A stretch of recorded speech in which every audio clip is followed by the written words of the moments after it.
Diesel, sometimes when we talk about a topic on this show or in sports in general, there's the other side of the story. There's the flip side of a coin, right? A coin has not one, but two sides.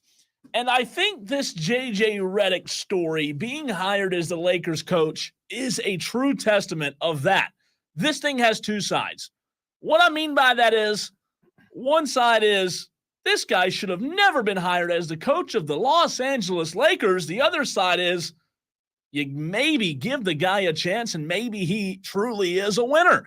I think that's what's so fascinating is I want to get into this JJ Redick story. I think the media, the people that are reacting, are having to choose a side, and that's what I ask you. What side are you choosing on this topic as JJ Redick has been hired as the new head coach of the Lakers? 71307 is the way you can text the show. Diesel, I found myself this week playing both sides of the coin. I really have. And I know that JJ Redick's a winner, and I know that he's a really good basketball-minded guy, but I've also found myself thinking he has zero coaching experience. So where do I land here? Well, I mean, you got to give a guy a chance, right? You just don't know. I mean, you can't get experience until someone gives you experience. How many times have you been shot down for a job, Cole, where somebody says, well, you don't have any experience? I'm like, yeah, but this is an entry-level job. How do I get experience for an entry-level job without you giving me an entry-level job? True. So you got to get your feet wet somehow. Not everybody is going to go the route of, well, I was a high school coach for 10 years, and then I coached in college for 5 years, and now I think I'm ready for the NBA. No, JJ is like, man, I'm ready now. And he's got a name. He's got star power. He's been on television. Clearly, those who know more about basketball than you and I, and there are a lot of people who know more about basketball than I do.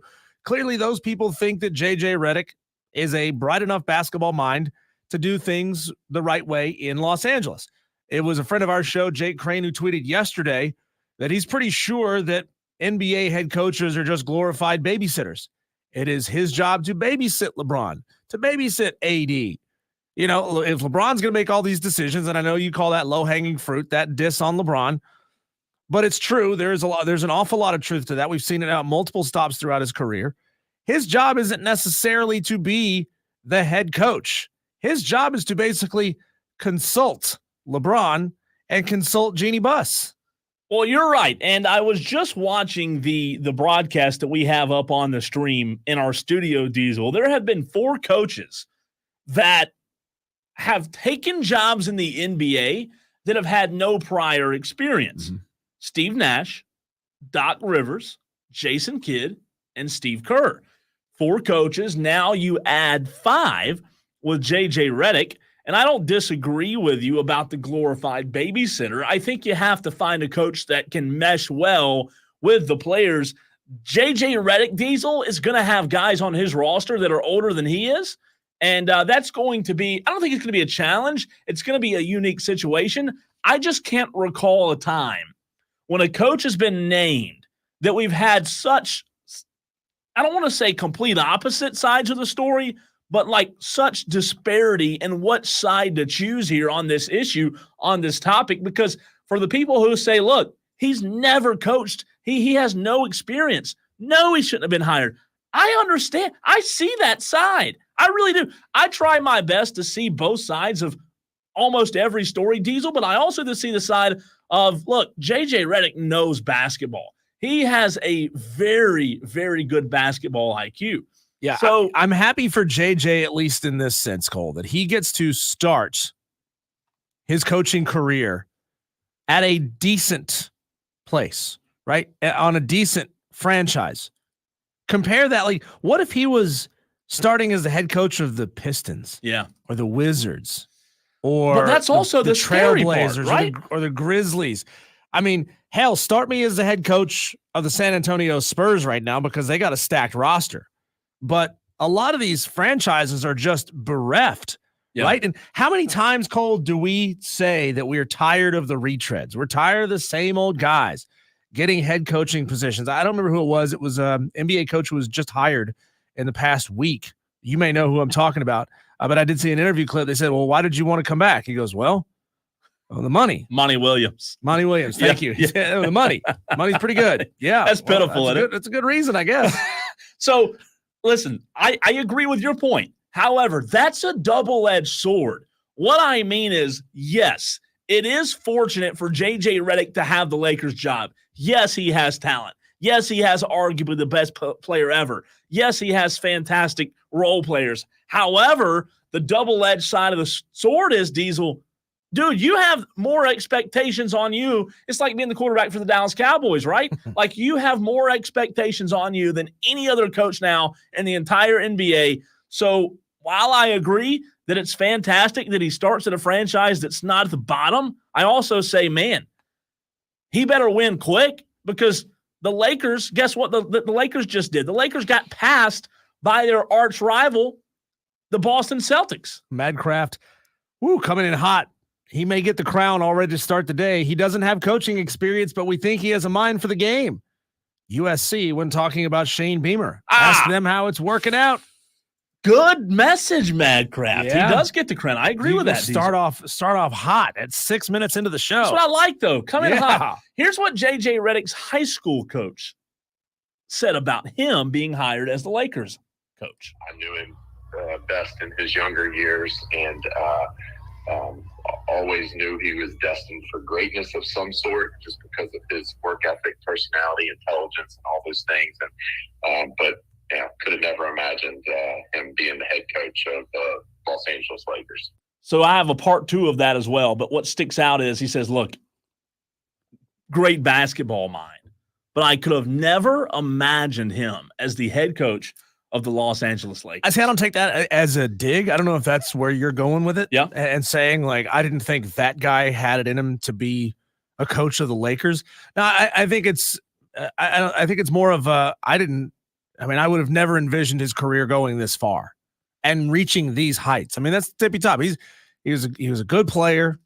He has been an analyst on TV for a while. He is getting an opportunity to coach one of the most storied franchises in NBA history. I mean, that's the pinnacle of the sport, right? It doesn't get a whole lot better than that. Here's the second part of that audio. Always been able to accomplish things that people thought he couldn't do. People told him he couldn't play at Duke. People told him he couldn't play in the NBA. There's going to be doubters out there that don't think he can be successful, coaching the Lakers. But I think he's going to be a great coach.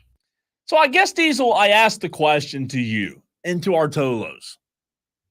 Do we skip on a lot of talented people, not only in basketball, but just in general, because they don't have the experience? Like, what if JJ Redick becomes one of the greatest coaches of all time? Well, I think it starts a pendulum swing where, it goes from, we don't like hiring guys who don't have experience because we don't trust them, basically. They are an unproven commodity. And then it goes to, it's a gold rush for the brightest young minds who don't have any experience, but they're really smart, right? So it's just this pendulum swing back and forth, and usually it's a mix of both, but one prevails over the other most of the time. And it feels like we've been in an era of retreads, and so now maybe we need to be in an era of first timers. Well, you might be right. And you know what I think about when you say that? I think about Paul Mainieri, who we're going to have on the program in a little bit. Yeah. I think about the decision with Ray Tanner, Diesel. I think about Ray Tanner choosing a guy like a Landon Powell or a Tennessee assistant coach versus a guy like Paul Mainieri, because kind of to your point, they're polar opposites, Sure. So one has all the experience you want. One has very little experience, but is that up-and-coming guy. And I think that's what makes this so fascinating. Nobody doubts that JJ Redick knows basketball. Nobody doubts that. If you listen to his podcast, man, like, I love basketball, Diesel. When I listen to him, it's over my head. Like, he is intelligent when it comes to the game of basketball. Can JJ Redick get the most? Here's the question, the $1 million question. Can JJ Redick get the most out of LeBron, AD, and an older Lakers team? That's his job. That's his job, is to maximize what those players are giving. I mean, as well as I do, they very rarely run sets in the NBA. They very rarely run plays. It's basically a lot of run around and ISO ball and fast breaks. And And the question is, can he identify and rectify the issues that are causing the LA Lakers to stumble over the past 2 or 3 years, right? Can he implement new structures that the players will actually buy into?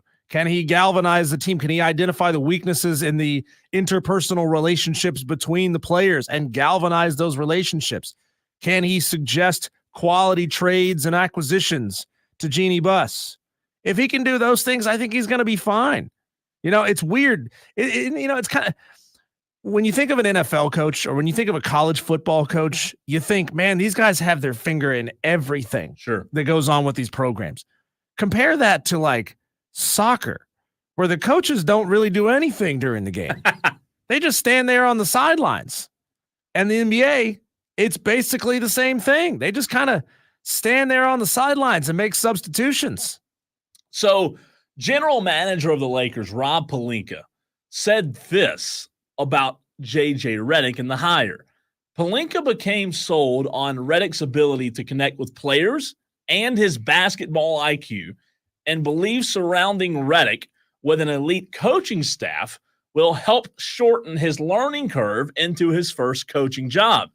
Again, I know it's a different sport, but similar to what we talked about with Paul Mainieri. They surrounded Paul with guys who know the portal, Diesel, who know how to recruit locally. Mm-hmm. They're kind of doing the same thing with JJ. They're saying, hey, we believe this is our guy.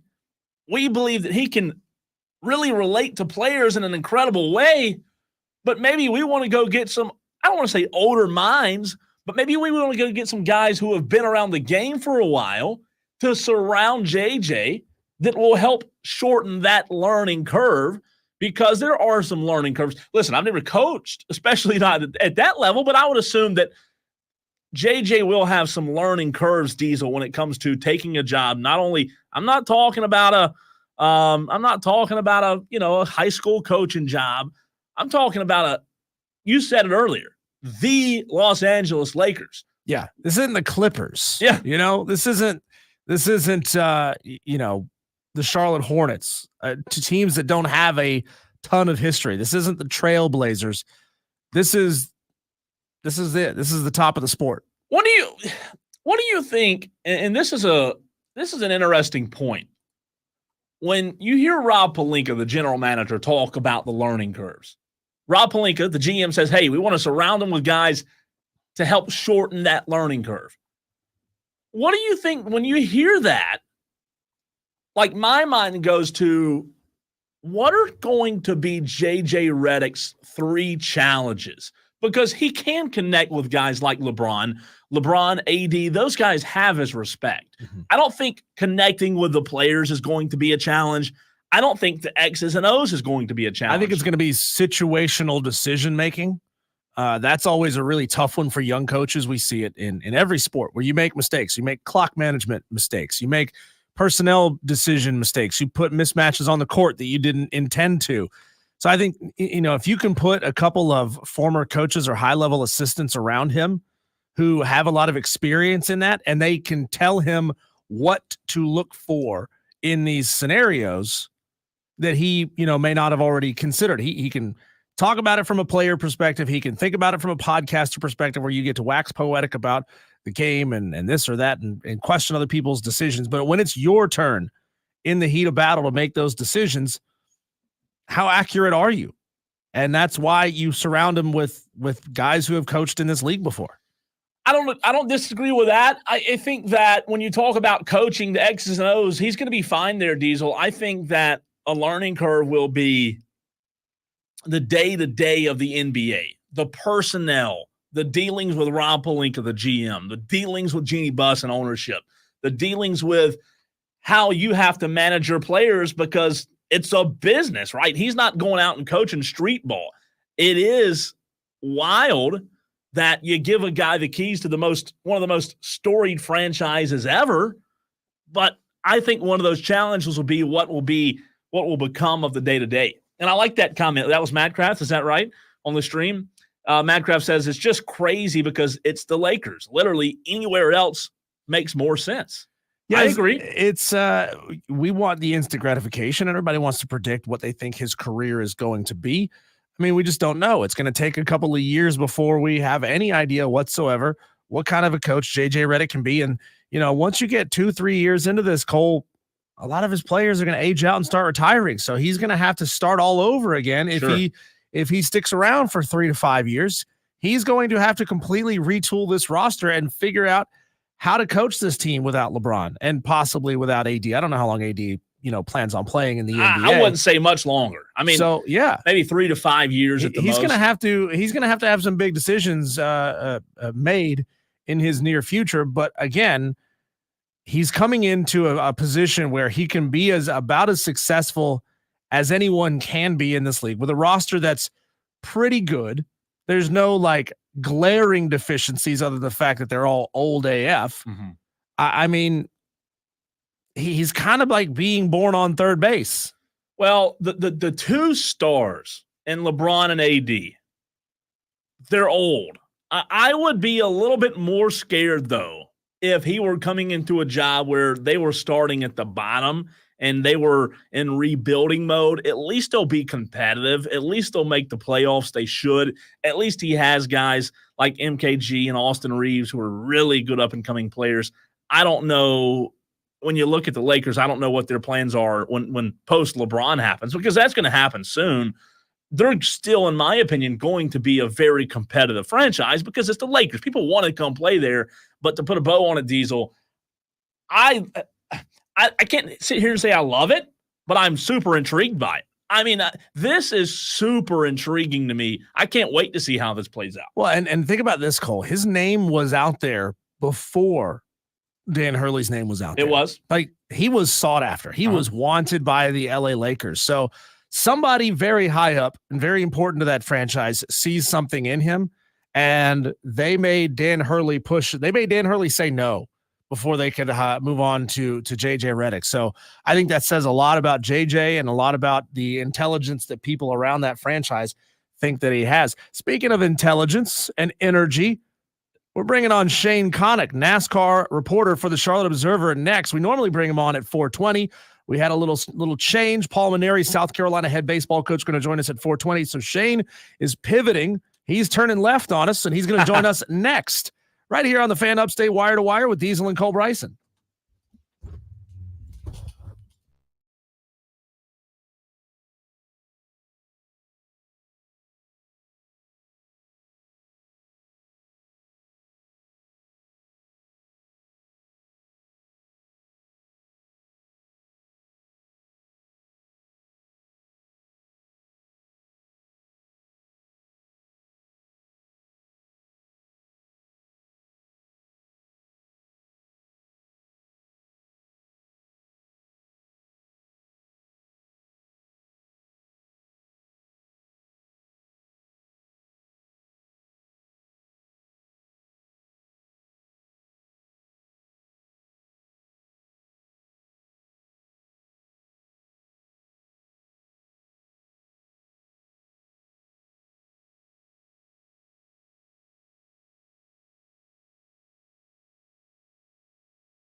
Mid-season what?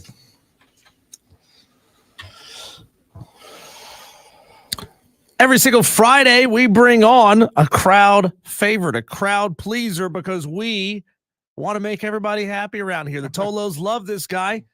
So, of course, we bring on Shane Connuck from the Charlotte Observer, NASCAR reporter. Can't go a Friday without talking to Shane.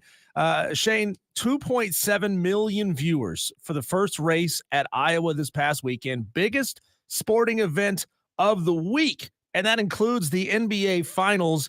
As far as ratings go, how do you explain that? Is it new track? Is it lack of interest in the NBA Finals? Or in your mind, is NASCAR really coming into its own as a summertime sport, and that's when the viewers really start punching in?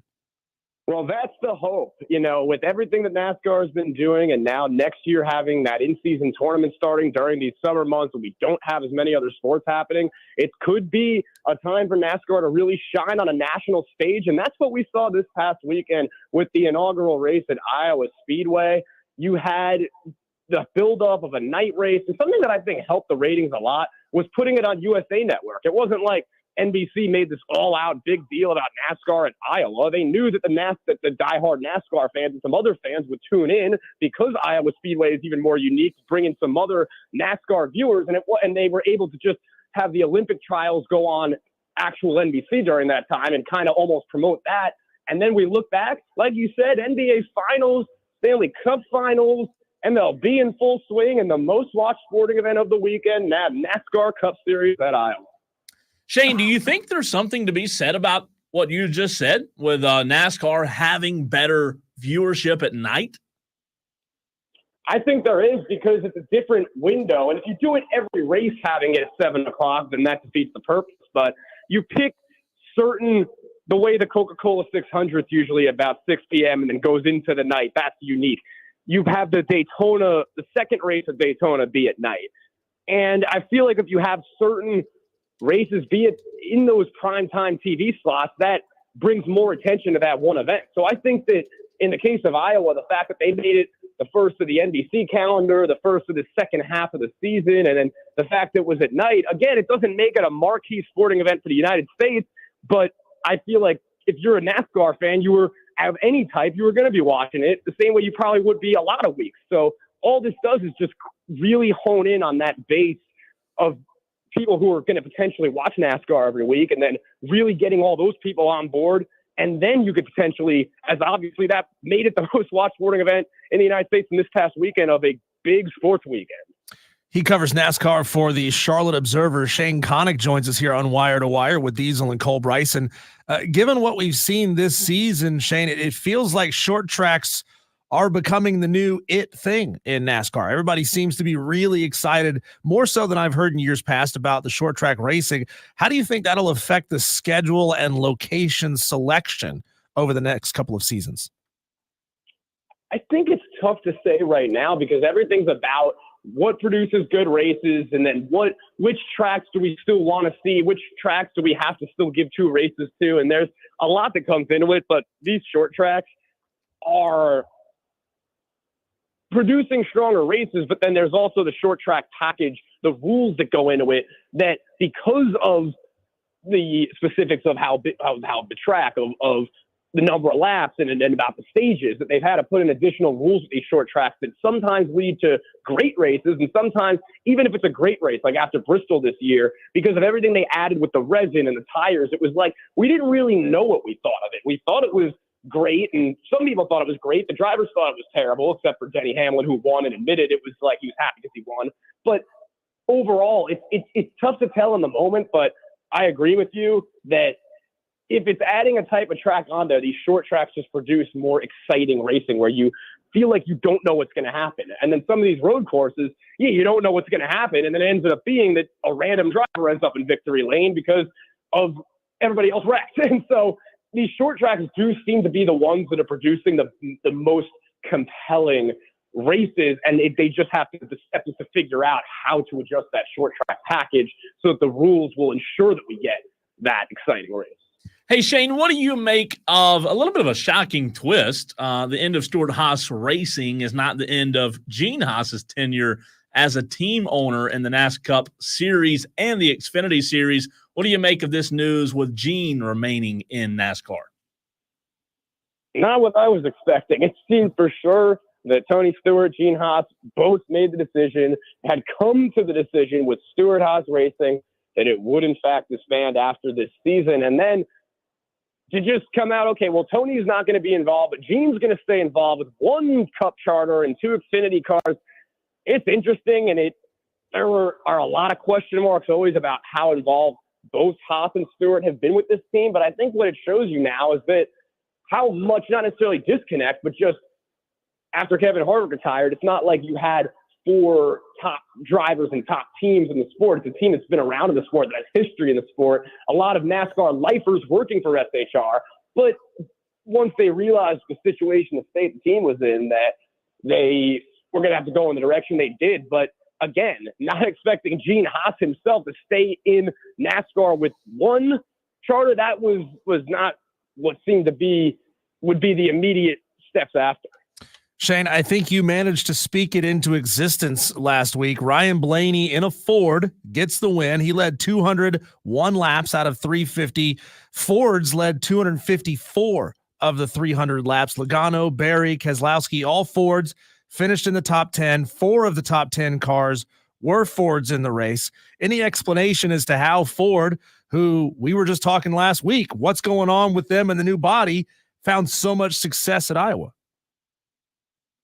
Ryan Blaney, just a top driver in the series. And earlier in the year, before he had gotten that win, he had looked strong, but it's a similar deal every week. These Fords sometimes just seem like they don't have the speed. They don't end up getting the wins. But then when you have a lot more action in the races in the playoffs, those Fords get more likely to end up getting those wins. And so it's tough to tell right now. But I think that what we saw after Iowa was we were reminded that Ryan Blaney's not going anywhere. When he won the Cup Series championship last year, we weren't like, wow, that's a superstar in the sport who's so good and then won his first championship. It was somebody who was constantly progressing in that way that champions end up progressing. He's collecting a lot of accolades. You have the aspect that his father and grandfather raced. And then throughout the playoffs, he wasn't necessarily dominant. He was just good. And then got to the point that he was consistently finding a way to finish toward the front, and that was all he needed to run away with the championship last year. And so this year, early on, it was obvious that it was not the 12 was just some random car, that it was one of the fastest cars in the racetrack, and that if it wasn't ending up in victory lane or ended up wrecking or something, it was not necessarily because anything to do with the car, because of Blaney. And then now Blaney's got that one win you need. He's back in the playoffs. He's as much of a threat as anybody. Shane, what do you make of what Brad Keselowski said over the weekend? And just so I don't put you on the spot, I'll read the quote. Basically, Brad was like, look, I think our sport goes through ebbs and flows. I have to be careful what I say, but we go through ebbs and flows where we're like, hey, let's go to big market X, whatever that might be, LA, Chicago, New York. Brad said, pick your hand of big market of the day, or maybe it's international. And we get excited about the idea of competing in these big markets, that they might have 10 million people living in that city, but sometimes we lose sight of the fact that we just don't serve the fans we already have. He was speaking on the fact that he was such a big fan of being in Iowa this past weekend. Do you think there's any truth there, or any weight, rather, to what Brad Keselowski said? No, there's a lot of weight. There's a lot of weight to that, because a lot of this is a sport. Every sport has niche followings, has people in certain markets really passionate about it, who grow with that sport. We saw it just yesterday in Major League Baseball with how important returning to Rickwood Field was for the first Major League Baseball game, and hearing stories of players who grew up around there, who all the history that's taken place there. And there's something that he said about history, period, because that's not just, somebody won at some point. That's people who lived in that community, who grew up rooting for a certain team or going to these events. And then when you have a sport at this level in the 21st century, everybody knows the big leagues. They go to the big cities, the big stadiums, and NASCAR is a big league that has the ability to go to more niche markets. That's the biggest thing that happens all year there in most of the places where it goes. So NASCAR for a long time has been having the mindset of, okay, we know we have our fans in Darlington. We know we have our fans in the South. We want to get to LA. We want to get to eventually Chicago. And now you started to see NASCAR find ways to get into those new markets while still maintaining its bases in those markets that are so important to the sport. Iowa never necessarily hosted NASCAR Cup Series races, but they realized the passion that people have there for the sport, and that if they have I think what it really is it's a professional major league sporting event. In the state of Iowa, there just aren't many of those at all. And so to have one time, you have that. Yeah, everybody come. And that is exactly what sport needs right now. He is Shane Connuck. Find him at Shane_Connuck on Twitter. Ty Gibbs falling down the playoff standings after Iowa, Shane. He was the biggest mover of the week, certainly in the wrong direction there. 11th in the regular season standings, but 13th in the playoff standings. And this is directly from NASCAR.com. Can you explain to me the difference in those two sets of standings? And is Ty Gibbs really in danger of missing out on the playoffs? He could be. I mean, it's interesting because it comes down to those 15, 16, 17, 18 spots. So little separates them. We get down to those races toward the finish, and everyone's watching that cut line. Everyone's trying to do different things. And for the fact that Ty Gibbs has not ended for as strong of a year as he has had, and as strong as he's been running in qualifying, as strong as he's been running even with finishes. And so it makes sense that if you have a lot of strong finishes, you run well, you'll end up in the playoffs. And so it feels that way with him. But to your point, getting further and further this season, he hasn't got to win. And sometimes it's not like he's the best driver on the track necessarily. So starting to get into that season where we're really going to be watching that cut line closely. Shane, another race this weekend on USA Today. This is a two-part question. The USA Today 301.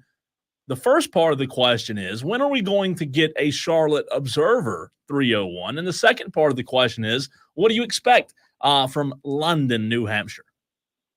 Yeah, I would really love to have a Charlotte Observer 301.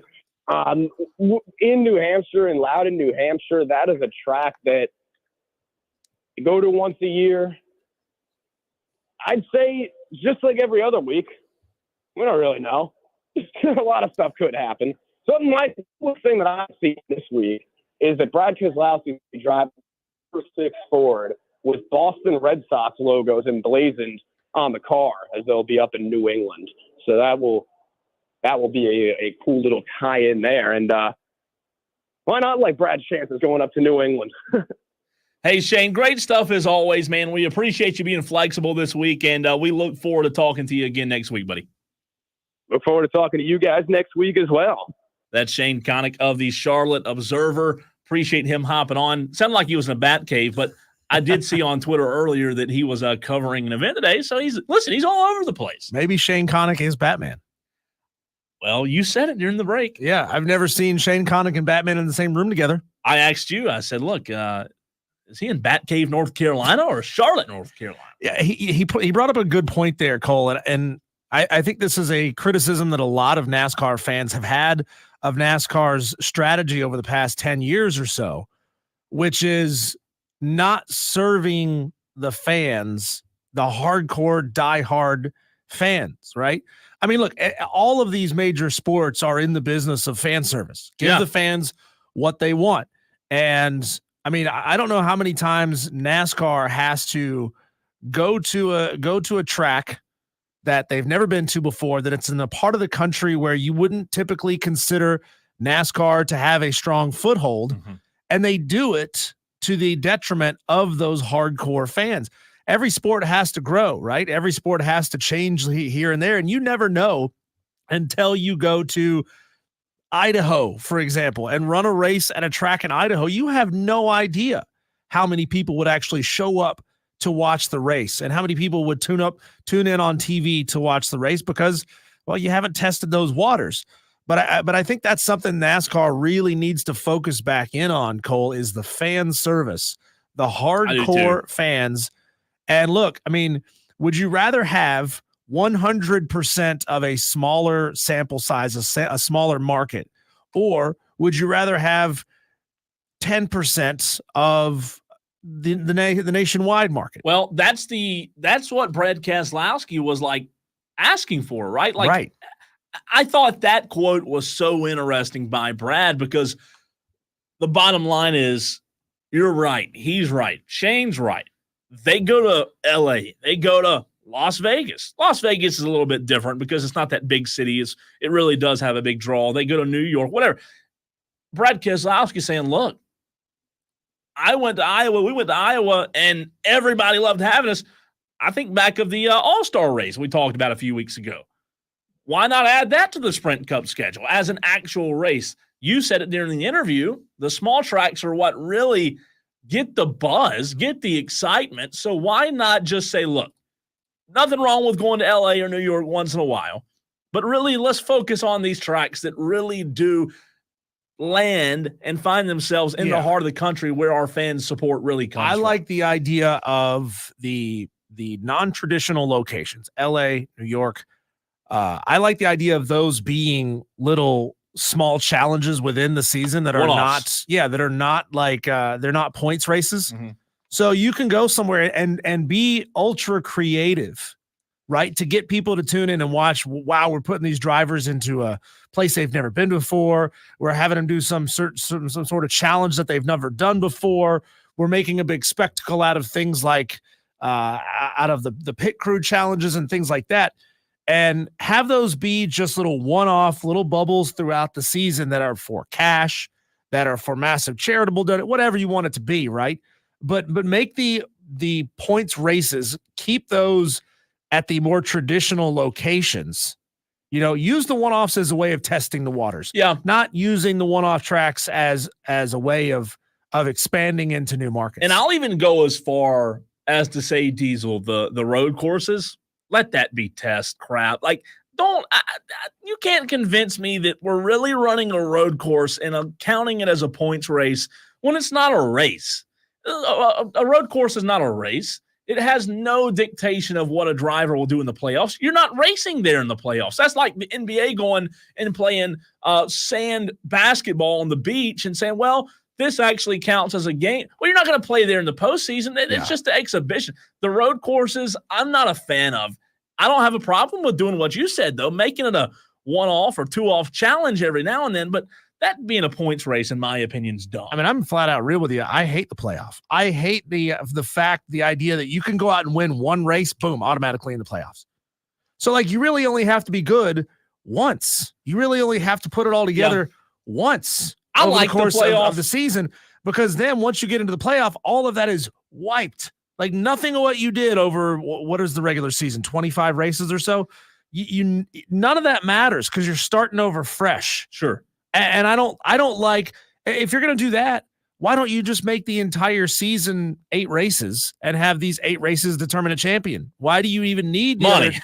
Right. Exactly. I know that, but like, I mean, call me a traditionalist, call me a purist. I can't stand what NASCAR has done to these rules in the sense of, like, you got to have a protractor and an abacus, and you got to know somebody with a PhD to even understand the point structure. See, the point structure is one thing. I don't know that I love the point structure, but you have to have it in place, which I understand. I don't hate the playoff. I don't mind the playoff. I just don't like the random courses throughout the season that have no impact on the postseason. That's what I don't like. But it's an ever-changing. Shane told us a million times. It's an ever-changing sport. I mean, it changes week to week. Speaking of changing, Diesel, you and I talked about this to end the show yesterday. I want to bring to the table a different piece of audio where Tom Brady was talking to Colin Cowherd on the Herd about the transition from the field to the booth. One thing that you and I and the audience, the Tolos, might not have known about Tom Brady's career in the NFL. Next.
almost like when I was a player, I never felt like I did things the right way.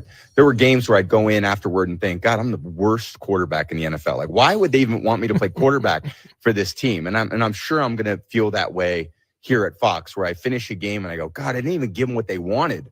And it's a very challenging thing in your own mind. I've asked a few people, like, how do you know that you did a good job? And I think for me, so much of this is going to come down to the preparation. And did I feel like I was prepared? Did I feel like our crew was prepared? Did I give them the best over the course of the week so that we could give ourselves the best opportunity to be successful for the fans? Because really the game is the show. We're there to add our take on it in our analysis, but it's also, did we feel like we added to the broadcast? And from my standpoint, I'm going to work as hard as I can in the process of it, as you talked about earlier, to make sure that I do deliver, because I don't want to let anyone down. I don't want to let the people at Fox here down. And I certainly don't want to let the great NFL fans down.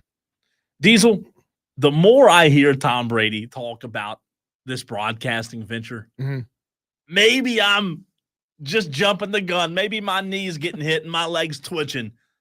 But, man, the more I hear him talk about it, the more I think, like, this dude might be really, really good at this, because he's going to work harder than anybody. Yeah, I mean, look, there's the true perfectionist never feels like they did the best job they could possibly do. Sure.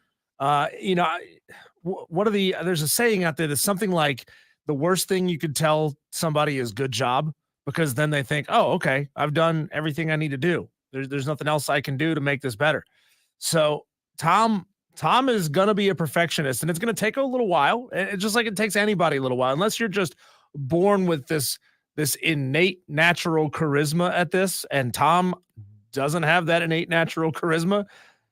He's going to take some time to work into it. And I think over the course of a season, by game 6, 7, 8, we're going to say, damn, Tom Brady got good at this.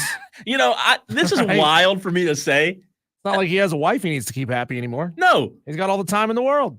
I know this is crazy, but, like, all of a sudden now I find myself really, really looking forward to his broadcast. And, like Diesel, most broadcasters, when they go home or when they're done, they sign off, they do their post game, and the crew tears down. The talent usually bolts, right? They usually leave. Tom Brady's going to be back in the corner with a notepad until 3 a.m., marking and scratching every piece of audio, because he literally is that guy. I can't wait, man. I think that he may prove a lot of people wrong here, including myself. Yeah, that's a dude who's going to go back and listen to hours and hours and hours of play-by-play.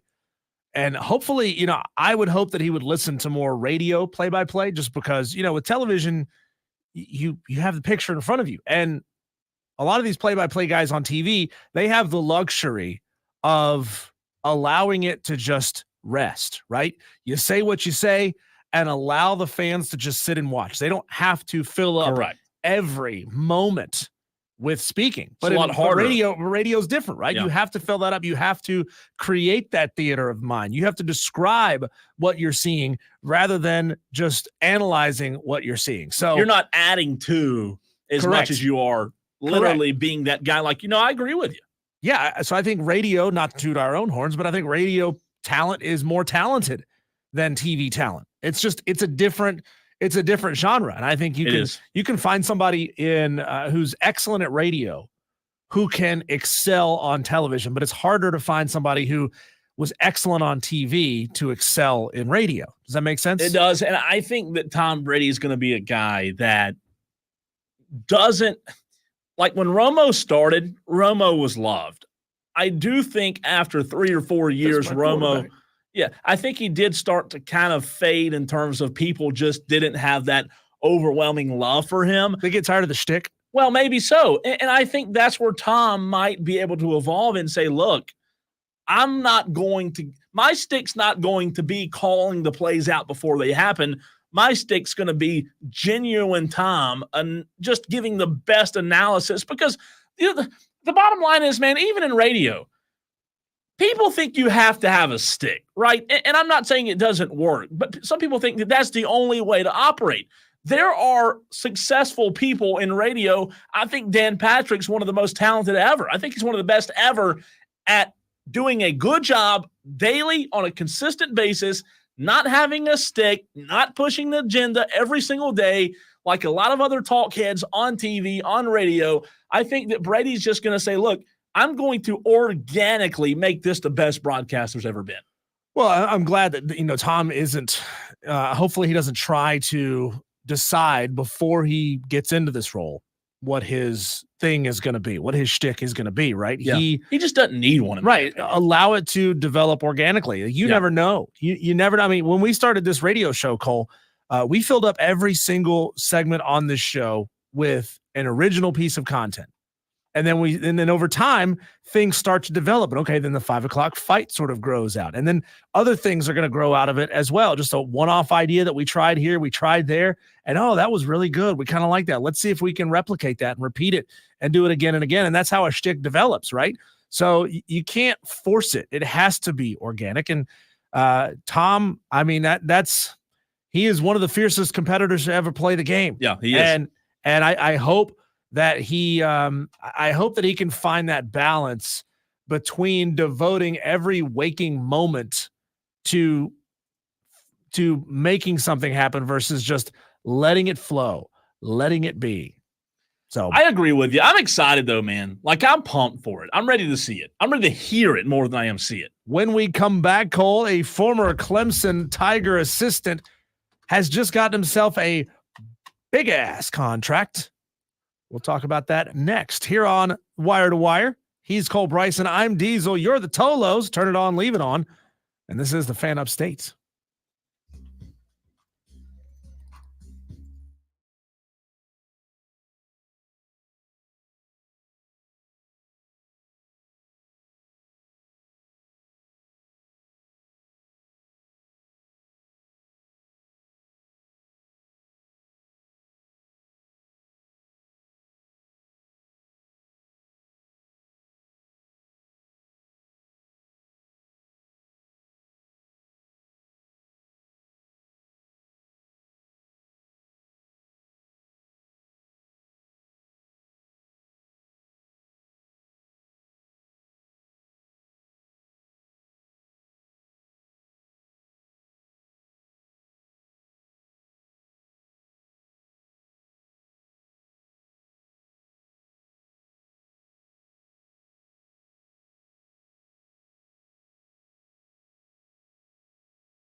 Look who's coming up in the world, getting himself a fat old pay raise.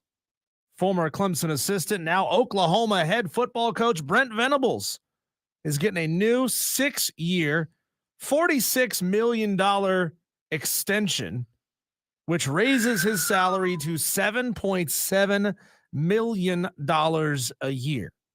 Congratulations to the Venables family. Wow. Y'all rolling in it. Y'all like doing the intro to the DuckTales TV show where Scrooge McDuck dives into a big ass pile of gold coins, which that never really made a whole lot of sense, right? You realize that gold is dense, and when you pile it up, it's dense. You can't just dive into that like it's water. Like you would smack that and it would hurt like hell.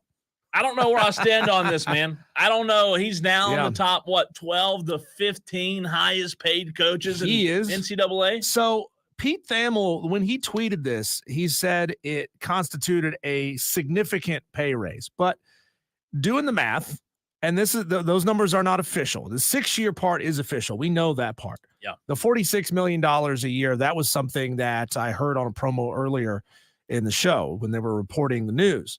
But that means that he's going to go from about $7.2 million a year to $7.7 million a year. $500K, a lot of money.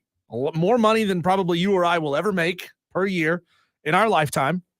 But, you know, $500K added to a $7.2 million deal really isn't all that much money. It puts him more in line with Luke Fickell at Wisconsin.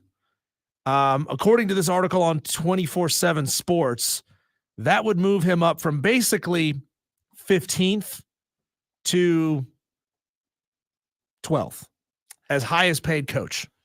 Making his way up there, man. That's So, that's yeah. an extra $10K a week. Yeah, it I would could put use him an extra $10K a week, it couldn't would you? put him right there on par with Mike Gundy at Oklahoma State. An extra $500K a year, man. That sounds real nice. Yeah. Real nice. So the question is, ultimately, does Brent Venables deserve the raise? Does Brent, I mean, he's only been at Oklahoma for 2 full seasons, so there's not a huge sample size. So we're going to go through some of these questions. You know, how has Brent Venables done at Oklahoma? How has he done relative to the expectations? How has he done relative to the precedent that Lincoln Riley set before him? Do we think he deserves 6 more years? What are our expectations for Oklahoma in year 1 in the SEC? So let's run through some of these numbers. Some of this is going to be numbers. Some of this is going to be opinion based off of the numbers. Okay. So how has Brent Venables actually done at Oklahoma? 2 seasons, 16-10 overall. Didn't have a very good first season in Oklahoma, but we know that, you know, Lincoln Riley, you know, stripped that roster to the bone when he headed to Southern Cal. 10-3 last year in 2023. They finished 15th in the AP poll. Pretty good in his second year as a head coach. Last year, they started the season 7-0 with a win over number 3 Texas in the Red River Shootout. Yes, I'll call it that. If I'm going to call Twitter and not X, I got to call it the Red River Shootout. The Red River Rivalry is a dumbass name. Nobody can say it. We need to stop and go back to the old way. But then they had back-to-back losses to Kansas and Oklahoma State. They closed the season out with 3 straight wins in the regular season, and then they lost to Arizona in the Alamo Bowl. They had an absolutely superb offense last year, 3rd most prolific offense in the country, but they did not have a good defense, and that cost them in those games. 49th in the country in defense. You know, coming from Brent Venables, who is a defensive head coach, that is not good. But then again, it's the Big 12. Like, nobody plays defense in the Big 12, right? Yeah. Guess what? You go into the SEC. You better figure out how to play some defense. You better figure out how to recruit some defensive hogs to Norman, Oklahoma. I'm sorry. Go ahead. I was going to say, so how's he doing recruiting wise? Well, 2022, those were not really his guys, but he still ended in the top 10 in the country in recruiting, number 8. 2023, he was number 6. This 2024 class, he's number 8. 2025 class, number 8. So he has had a top 10 class every single season in Norman. He is recruiting nationally. He's got guys coming from all over the country to Norman, Oklahoma. You know, at first when I heard this, I thought to myself, man, that's a lot of money. I'm not sure that Brent Venables is a guy that deserves this type of money yet. However, when you think about it, when you think about the other coaches in the top 15, the Mario Cristobal's, the Jim Harbaugh's, the James Franklin, who's making way more than Brent Venables, you do take Brent Venables in a lot of these head-to-head matchups. Brent Venables, to your point, grinded his teeth, made his name on what he can do defensively, and I think that the recruiting will come. Obviously, he's not in the top 3, top 5 recruiting yet nationally, consistently. He's only been there for 2 years. But I do think that him learning from Dabo and having been in a system at Clemson where he saw Dabo recruits at the highest level, bring in the top tier talent across the country, I think the recruiting is something that will come. Listen, he went to Oklahoma in a very weird time of college football 2 years ago, where I'm sure that he was thinking, okay, I'm going to have to build my recruiting classes similar to what Dabo did. I'd love to ask him that question because, bam, he gets to Oklahoma and, hey, none of that matters anymore. Here's the portal. Here's NIL. So Brent Venables, while he's taking on Diesel, a new coaching gig, he's having to adapt to a new form of college football. I think that he did a good job last year. You said it. His first year was rocky. You know, first years are first years. But I think that when you look at the overall body of work, Brent Venables is a guy that deserves top 15 money. He is a big part, and a lot of people will say the reason, but he's a big part of the reason Clemson has 2 rings in the past 10 years. When you look at it, at the market being set as Dabo being the highest paid coach in college football at $11 million a year, Brent Venables is making 30% less. 30, I don't think that that's really too far off. So what has he got coming into Norman this year? Straight out of high school recruiting class, he's got a 5-star defensive lineman, David Stone, joining the roster. He's got a 4-star commit cornerback, Tristan Haynes, for the 2025 class. Now, we don't know if he's going to end up in Oklahoma or not. For the portal class, Cole, he's doing really well for himself this year.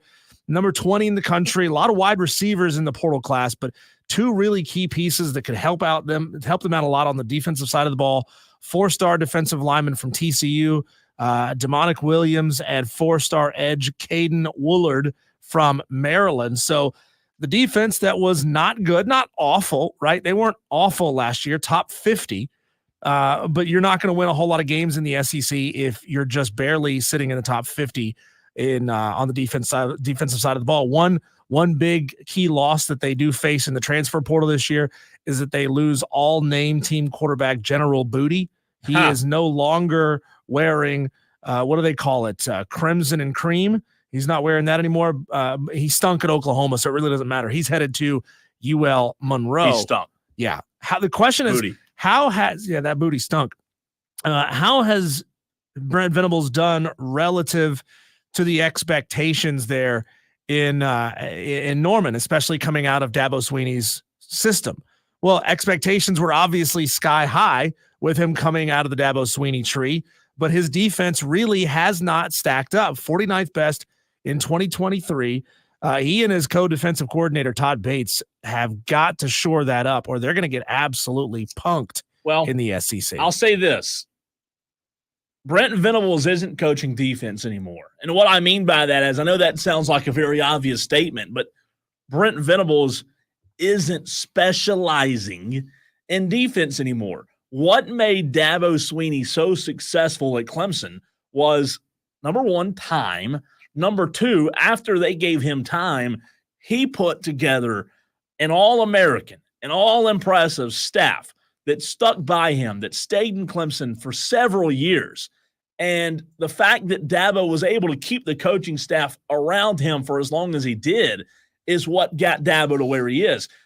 To that point, Brent Venables has to, number 1, hire some good coordinator. I'm not saying Todd Bates isn't a good coordinator. I'm just saying Brent Venables, to your point, to compete in the SEC, he's going to have to say, look, University, look, Oklahoma, we've got to go out. We've got to spend money, not on me, but on serious assistant coaches so that I look better, because Dabo Swinney looked a lot better when he had Brent Venables, right? So they've got to start really getting a coaching staff around Brent And once they do that, then I think you'll start to see him shine.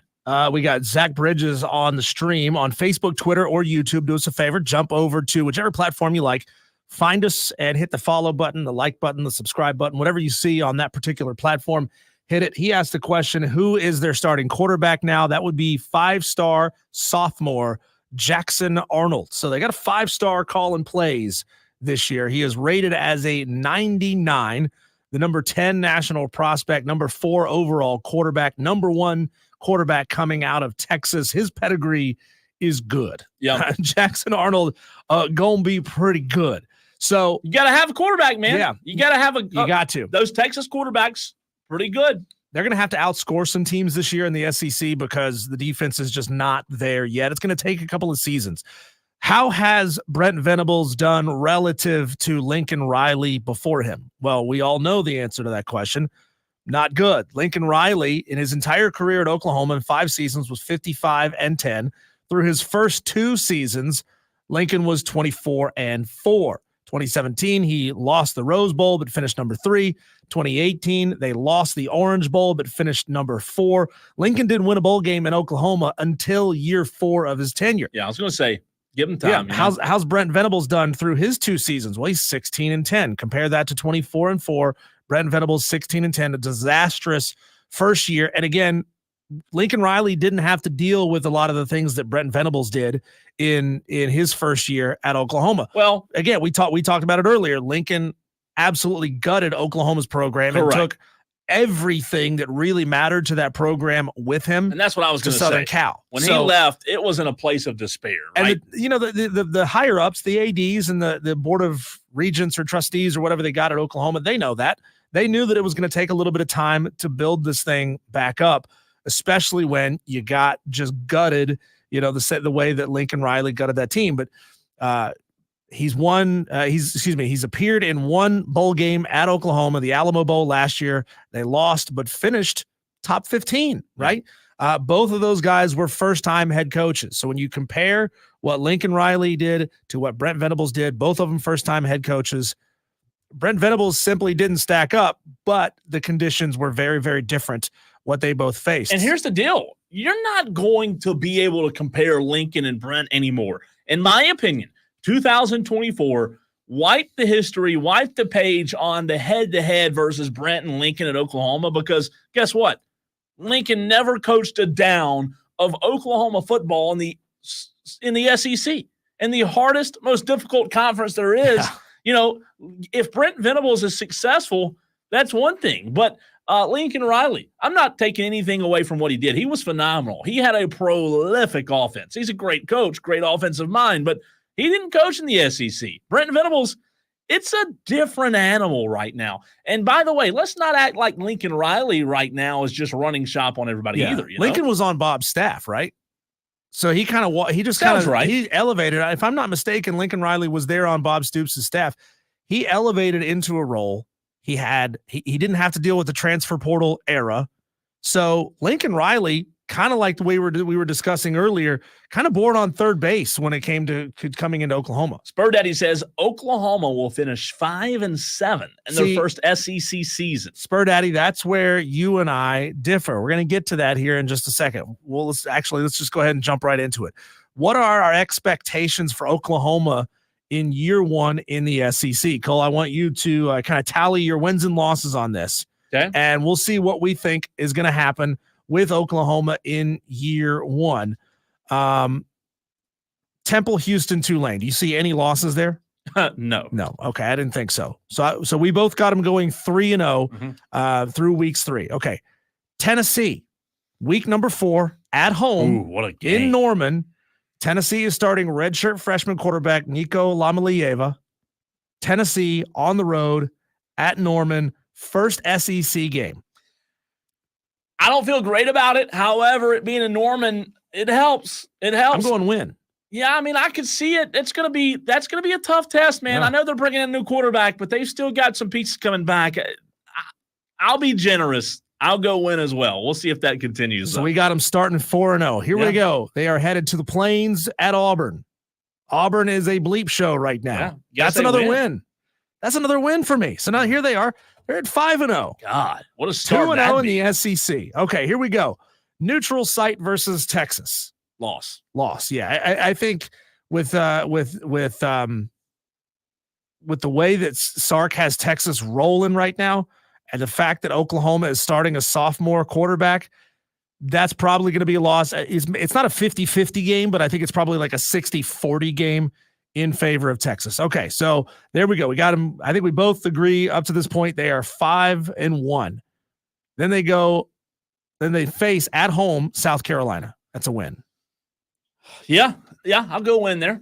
Okay, next up on the road at Ole Miss. I got that a loss. I'll go loss as well. I agree. Next one, easy. It'd be a heck of a game, though, man. Easy. They take on the Maine Black Bears. That's a win. Yeah. At Missouri. Win. You're going win. I'm going loss because I think Missouri is absolutely loaded this year. Very, very veteran offensive side of the football for Missouri. So that's our first disagreement for the entire season. Alabama. That's a loss. Really? Sure. Really? New head coach, new quarterback. We're talking about Alabama? Alabama. But it's at home. Oklahoma. It's in Norman. Oklahoma ain't beating Alabama. I got Oklahoma beating Alabama. No shot. I do. And then they're on the road at LSU. I got that as a loss. Man, that's a toss. That's a toss-up game. It's at LSU. At LSU. Yeah, you're going to lose some in the SEC. I'll go loss. So I've got them at 8-4 in year 1 in the SEC. I do too. I mean, 8-4, first year in the SEC. Be great. That should come with a Brinks truck, right? Yeah. Back that ass up and dump a load of cash on his front lawn. No, I agree with you. I don't have an issue with that. If he goes 8 wins first year in the SEC, we had 10 last year. Is that right? Yeah. 10 wins last year. Now, granted, they were playing a wonky Big 12 schedule. Yeah, but 8-3 to me would be, or 8-4 to me would be fantastic. I think you've got them more of what, 7-5? Yeah, that sounds right. Is that where you had them? Yeah. Okay, there you go.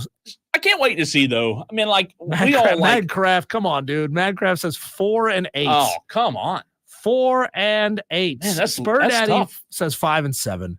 I say 8-4, and I'm not blowing smoke. I got no reason to blow smoke. All right, Brent Venables or Oklahoma. Coming up next, Paul Mainieri, the new South Carolina baseball coach, right here on the Fan Upstate.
Fan Upstate. It is Wire to Wire, a Friday edition right here on the Fan Upstate as we bring in the new head baseball coach at South Carolina, Coach Paul Mainieri. Coach, we appreciate you taking time to join us today. What's it been like, man? The last few weeks have probably been crazy. Interviews, meeting players, meeting coaches, but I'm sure you're up for it. Woo! It's been great. I mean, it feels like the old times again. You know, I used to sit on the couch and be bored and wish I was busy and in the grind. Well, I got my wish. I'm back with the head spinning and very little sleep. I think I've been in the office till midnight about 4 days in a row and got back in the office about 7 o'clock in the morning. So it's been a labor of love. I've enjoyed meeting all the players, doing interviews, talking to recruits, talking to my staff, just getting organized for this new school year. And I just feel like I've been born again. Let's go. Paul Mainieri, new head baseball coach for the South Carolina Gamecocks. Thanks for joining us here, Coach. Introductory press conference, and both of our eyes just shot up when you said it's way better living here in the Midlands than up there in the upstate. Did you know that line was going to cause such a ruckus? I didn't know it did cause a ruckus. One of the administrators coached me to say that, so I didn't know exactly what I was saying. But I'm learning about the Carolina traditions. You know, Coach, I didn't mean to offend anybody. That's for sure. You know, it's funny you say that because that was one of the things that Diesel and I talked about last week was like the outside perspective. We know that living here, growing up here, South Carolina and Clemson, they hate each other. But from your perspective, what's the national perspective on this rivalry, or if you even think of it as a rivalry? Well, I'm learning about it. You know, it seems that each state has its own rivalry. Florida State, Texas A&M, Texas, Arizona State, Arizona, et cetera, et cetera.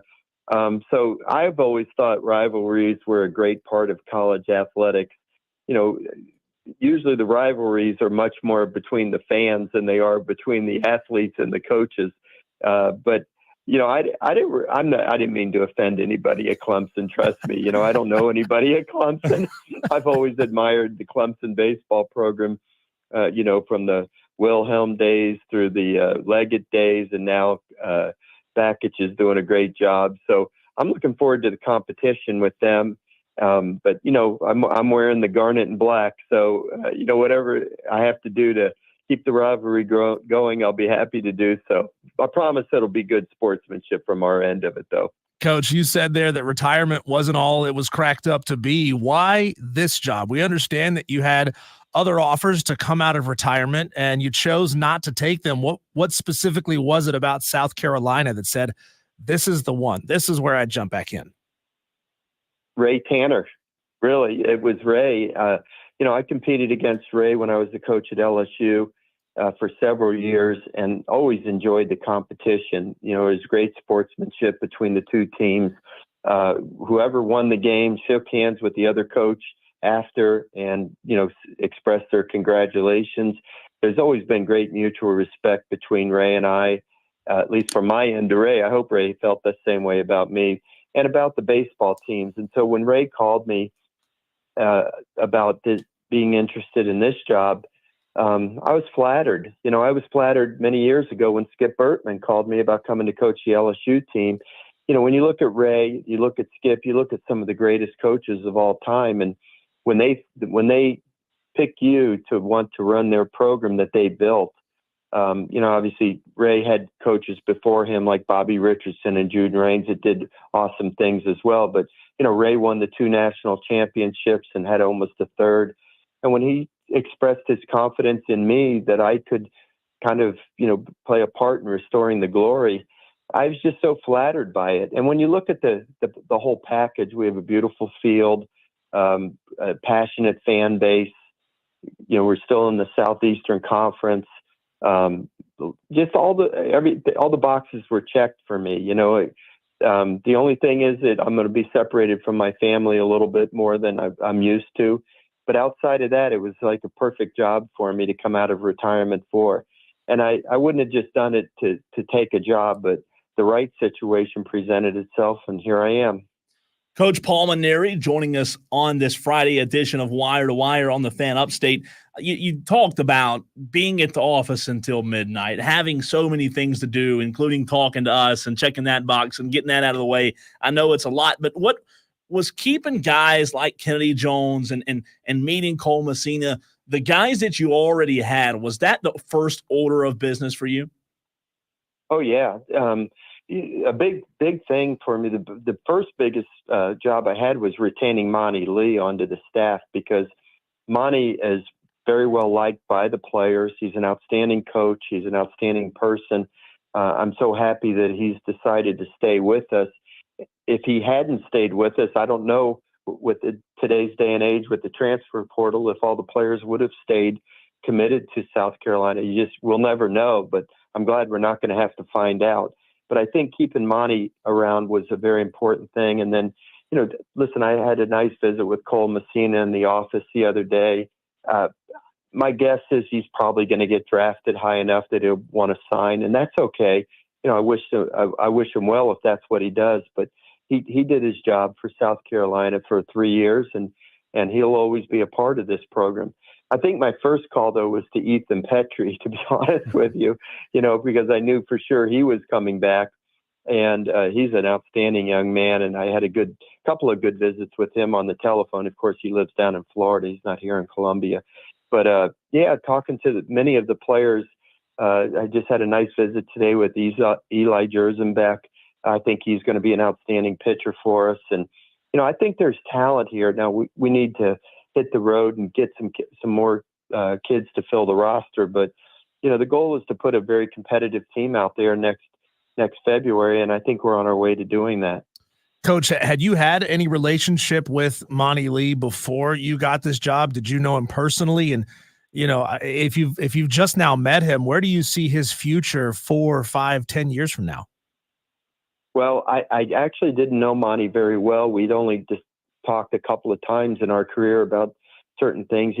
When I managed the USA Collegiate National Team in the summer of 2018, had an outstanding shortstop in Logan Davidson, and he wanted me to consider him for the team. I had a player that transferred from from LSU to Clemson, and we discussed that situation once. But I had checked with a lot of people that knew Monty. They knew him from the recruiting trails and so forth, the people that I trusted. And everybody, it was the same thing I heard from everybody. Outstanding coach, outstanding person. And then, of course, Ray Tanner was a big fan of his. And we obviously discussed, the value of him staying with the program in terms of keeping the roster together. And that's exactly what happened. But I wouldn't have kept Monty if I didn't think that our philosophies were aligned and that we could work together in an outstanding way. But I had about a 2-hour talk with him, and just about everything that we discussed, we were on the same page about. So I'm excited about having him. I think he's working so hard already. In the first week that I've been on the job, he's been on the road virtually the whole time, along with Terry Rooney, our recruiting coordinator. And I'm looking forward to working with Monty.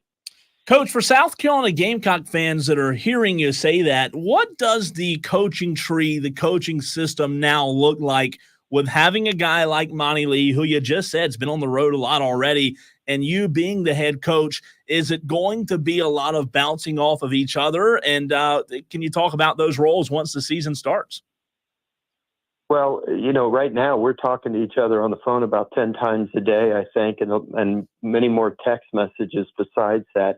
But I'm empowering Monty to do a lot. He's been working this area for so long, and he knew the players on the team that were returning. So, I have to count on him for his evaluation of everything.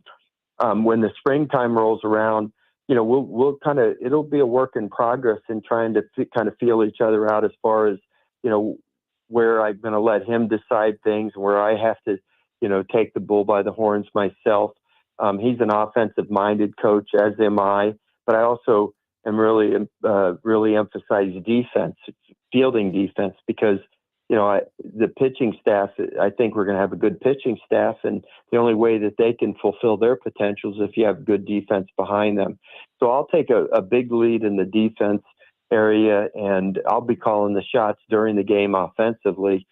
Just haven't really got that far down the road in discussing everything with the other coaches on how we're going to manage games. Right now, we're just trying to put a good roster together, and then we'll figure everything else out as we go down the line. Brand new head baseball coach at South Carolina, Paul Mainieri, joining us here on the Fan Upstate. I want to give the listeners a chance to hear you talk some ball here for a minute. How do you explain a team like Florida, who didn't have a phenomenal regular season, and they made such a deep run in Omaha and really impressed a lot of teams, even beat the team right here in the Upstate, Clemson? You know, how do you explain a team that had such a relatively weak regular season being so good down the stretch? Well, they played a very difficult schedule. One thing about Florida is every year their non-conference schedule is really tough. I mean, they'll play a 3-game series with the University of Miami, and their midweek games are always against really good teams. So, you know, I'm sure Kevin had a lot of new players this year, and he had to kind of figure out who he could count on, and that's always a work in progress. But you've seen this happen before. Ole Miss was the last team in a few years ago and ended up winning the national championship. We've seen 4 seeds like Fresno State win the national championship. I mean, baseball is a unique game. You know, it doesn't always go to the biggest, fastest, best athletes. It's the teams that are playing well at a particular time. Conversely, you can have a great regular season. One year, my LSU team went to Omaha with a 57-9 record. We already had set the SEC record for wins in a season, and hadn't lost 2 games in a row the whole year, and went to Omaha and lost 2 one-run games, and we're 2-0. It's amazing how those kind of things can happen in this sport. But you got to give credit to Kevin O'Sullivan. He kept the team together, and they played hard right to the very end, and they made a really great run at it. Coach, you know, I heard you say the other day that when you looked at this program in the week or so that you were evaluating taking this job, you looked at this program and you thought that it needed a shot in the arm. What specific areas, in your opinion, were lacking that you feel like you can help this program to take them to the next level? Well, that's a hard question to answer because, you know, I wasn't around the team and didn't pay that close attention to it. And I think Mark Kingston's an outstanding coach, and I'm glad he got right back into it at Creighton University. But, you know, every coach has their own style of managing people. And I have my own style. And I hope that style creates a lot of positivity among the players and gives them confidence. But it's also a style that requires the players to work extremely hard at the game. And I'm not an easy coach to play for sometimes because I expect players to give their very best effort every day in everything that they do. And so I put a lot of pressure on them in practice.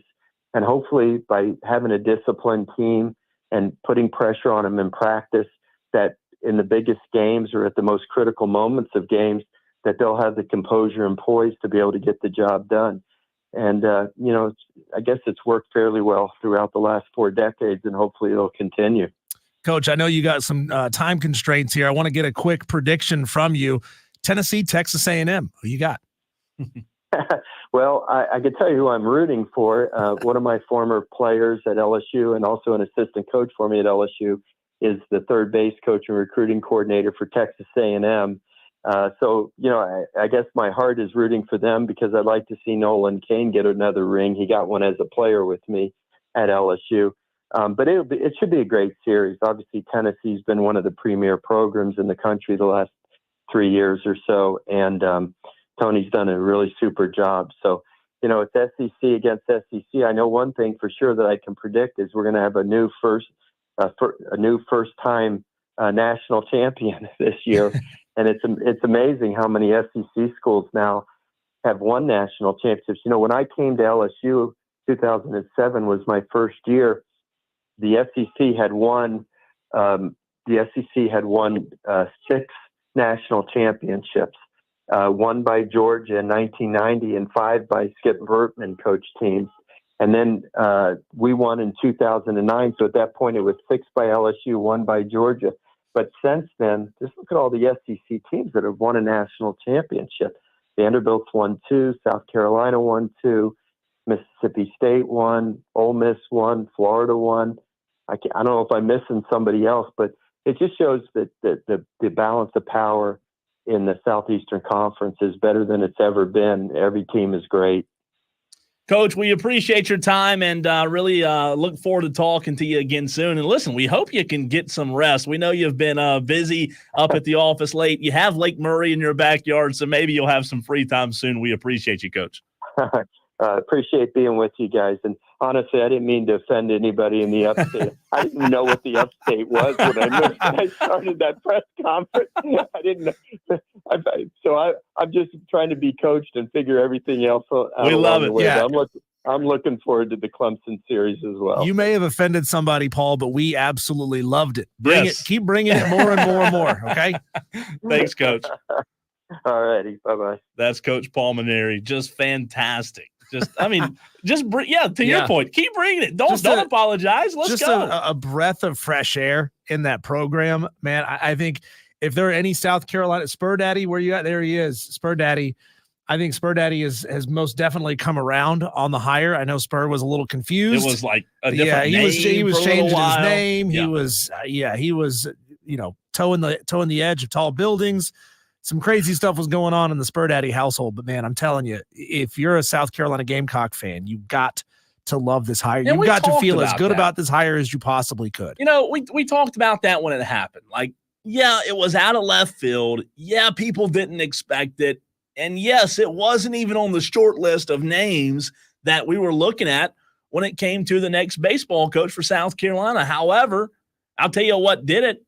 And he may apologize, and then he can apologize till he's blue in the face. But him getting up there and saying that won a lot of fans over, just that comment. And you heard him talk at the presser when he was named the coach just now. Diesel, every time he speaks, you can hear the experience.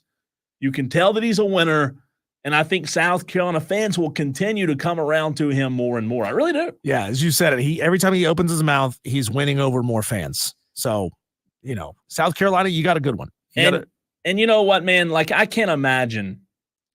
We've talked about this before, but being a guy at his age, coming into a new state, new program, new staff, new AD, new everything, away from his family. And oh, by the way, college athletics are not what they were when you coached just a few years ago.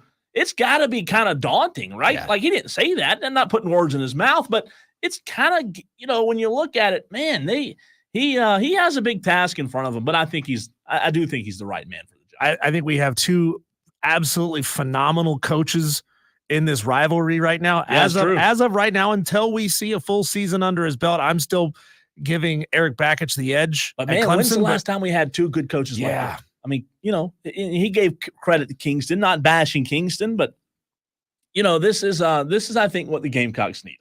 I really do. Yep. When we come back, Cole, we both saw an interesting video independently of one another on Twitter of the most decked out Tennessee football man cave we've ever seen. So I want to ask you, the Tolos. I'm going to give you an unlimited budget.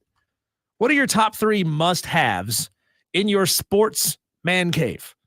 Start texting into the show, 71307. Start your text with keyword fan, or put it in the comments on Facebook, Twitter, or YouTube. Unlimited budget, your top 3 must-haves in your man cave, and we'll tell you all about this Tennessee man cave that just will blow your mind when you hear what this guy has set up. That's coming up on the other side on the Fan Upstate.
Man, I see things like this, Cole, and I wonder, how high is this dude's monthly payment on his credit card bill? We both saw a video posted or shared by Jake Crane of Crane & Company. Proud of him and the show that they're doing now, 2 to 4 Central. So now they're on the same time as us. Yeah. 3 to 5. But he posted a video of a gentleman walking down the stairs into his basement, into his Tennessee Volunteers man cave. Now, if you're a Gamecock fan or if you're an Alabama fan, you're going to say, ugh, all these things that I'm saying sound gross. Just picture for a moment it's the equivalent for your school, right? So this is what we see. We come down the stairs into this guy's basement, and he has dozens of framed photos of, I'm sure, varying importance to Tennessee Volunteer fans lining the walls. I'm talking framed and matted posters and things like that. He has got a custom Tennessee Volunteers pool table with orange felt and the block tee right there in the middle. It's got like Go Vols engraved into the side of this thing. Yeah. He's got orange and white checkerboard flooring throughout the entirety of his downstairs. He's got a rack hanging from the wall with autographed Tennessee jerseys. Who knows who all is represented in these jerseys? He's got a kegerator right next to a full bar. He's got an array of TVs, probably 7, 8, 9 TVs, and a half dozen custom Tennessee stitched recliners lined up in front of this wall of TVs. So and the wall is curved, by the way. So no matter where you sit, you've got a good angle of every single TV on the wall. So you're telling me he's not in radio for a living. Is that what you're saying? No, he is not. He's not in local radio. No, he is not. But that's an impressive setup. I mean, that is you win a sweepstakes kind of setup that anybody would love to have at home. So I ask you, the Tolo 71307, start your text with keyword fan or comment on the Facebook, Twitter, or YouTube streams. I'm going to give you an unlimited budget here. Okay. So I don't want you to try to like, oh, this is $500 and this is $1,000. Just unlimited budget here. Money is not an object. Top 3 must have commercially available items in your man cave. So, you can't say, I want to have Scarlett Johansson in my man cave. You can't have that. She's not commercially available. Yeah. Okay. So I would like Cole's first. We'll get to some of these Tolo submissions as well. And then we'll get to mine after that. How about that? It's a great question. Only have 3. I think the first one would be, I don't know if you've seen these, but I have started seeing more and more of these lately within the last few years. It's in the center of the man cave. It is a mini jumbotron. So you have, or a mini scoreboard rather. Like the one that hangs down from the ceiling? So it hangs down. What? Okay. And you have a TV. That's a TV. A thing? Oh yeah. A TV and a TV. 4 sides, sometimes even more than 4.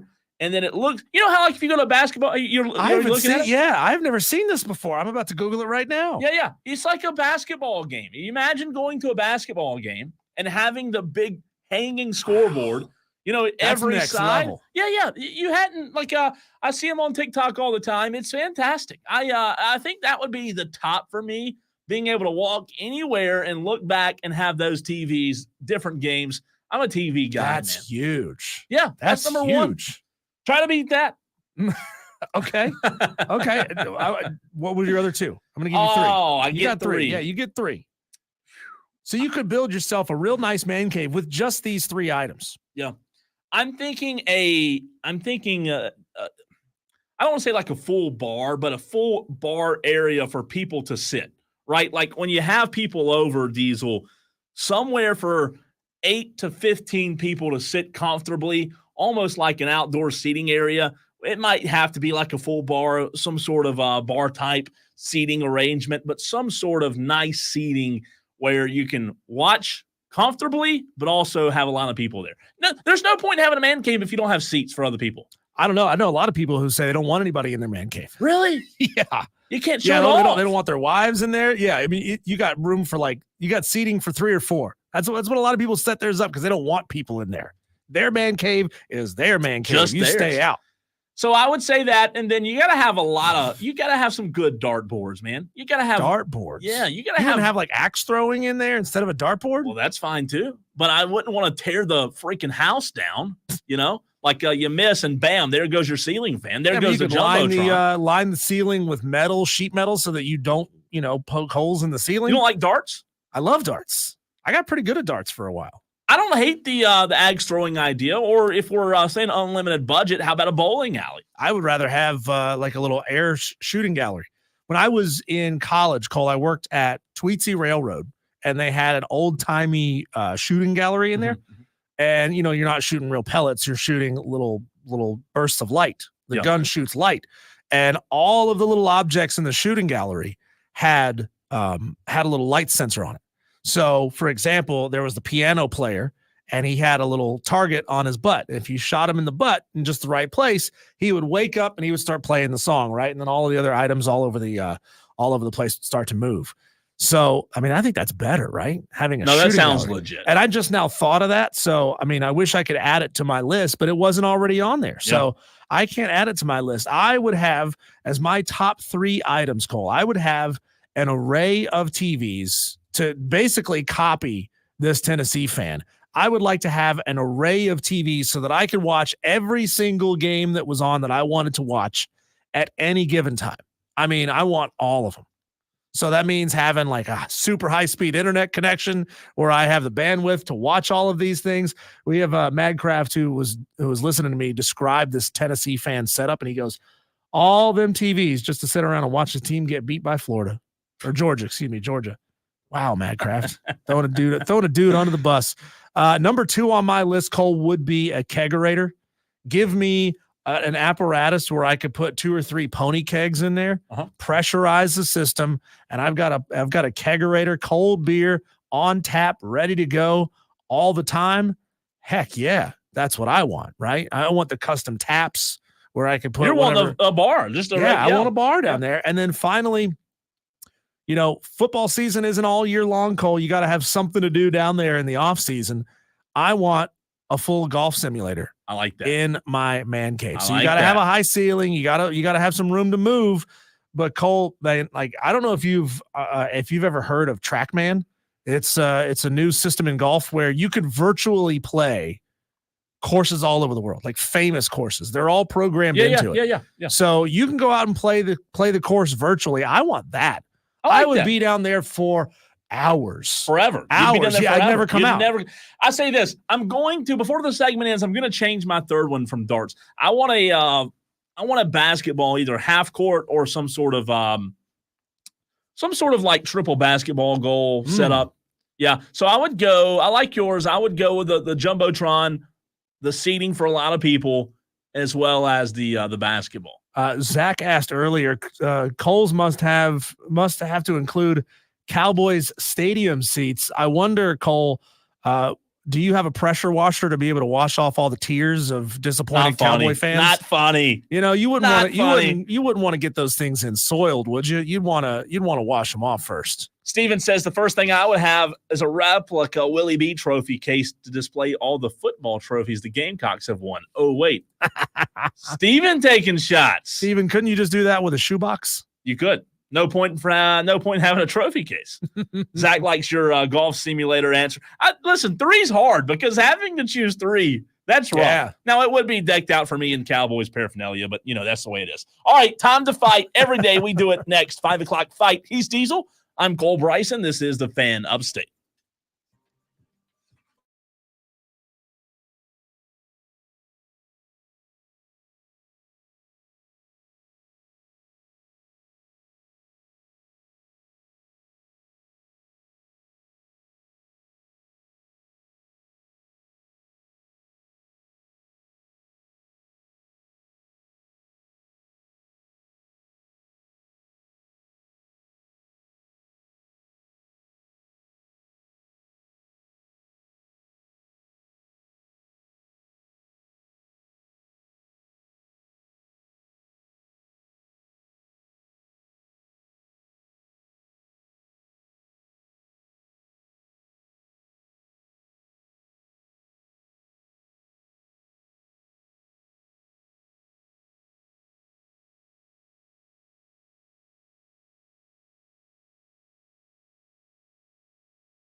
Coach Paul Mainieri for helping us get that interview set up that you heard earlier in the 4 o'clock hour. Want to let you know if you missed it, you can go back and listen anytime on the free Odyssey app, AUDACY. Download the app, search the Fan Upstate. Like I said, it's free, and you can use the rewind feature. We'll also have that interview for you in the 6 o'clock hour tonight. So if you missed it, we'll have it for you again on these very airwaves. It's time, Diesel. I know you get tired of arguing with me. You get tired of debating. It's getting old to lose. Actually, that's me. I've been on the bad end of things lately on the 5 o'clock fight.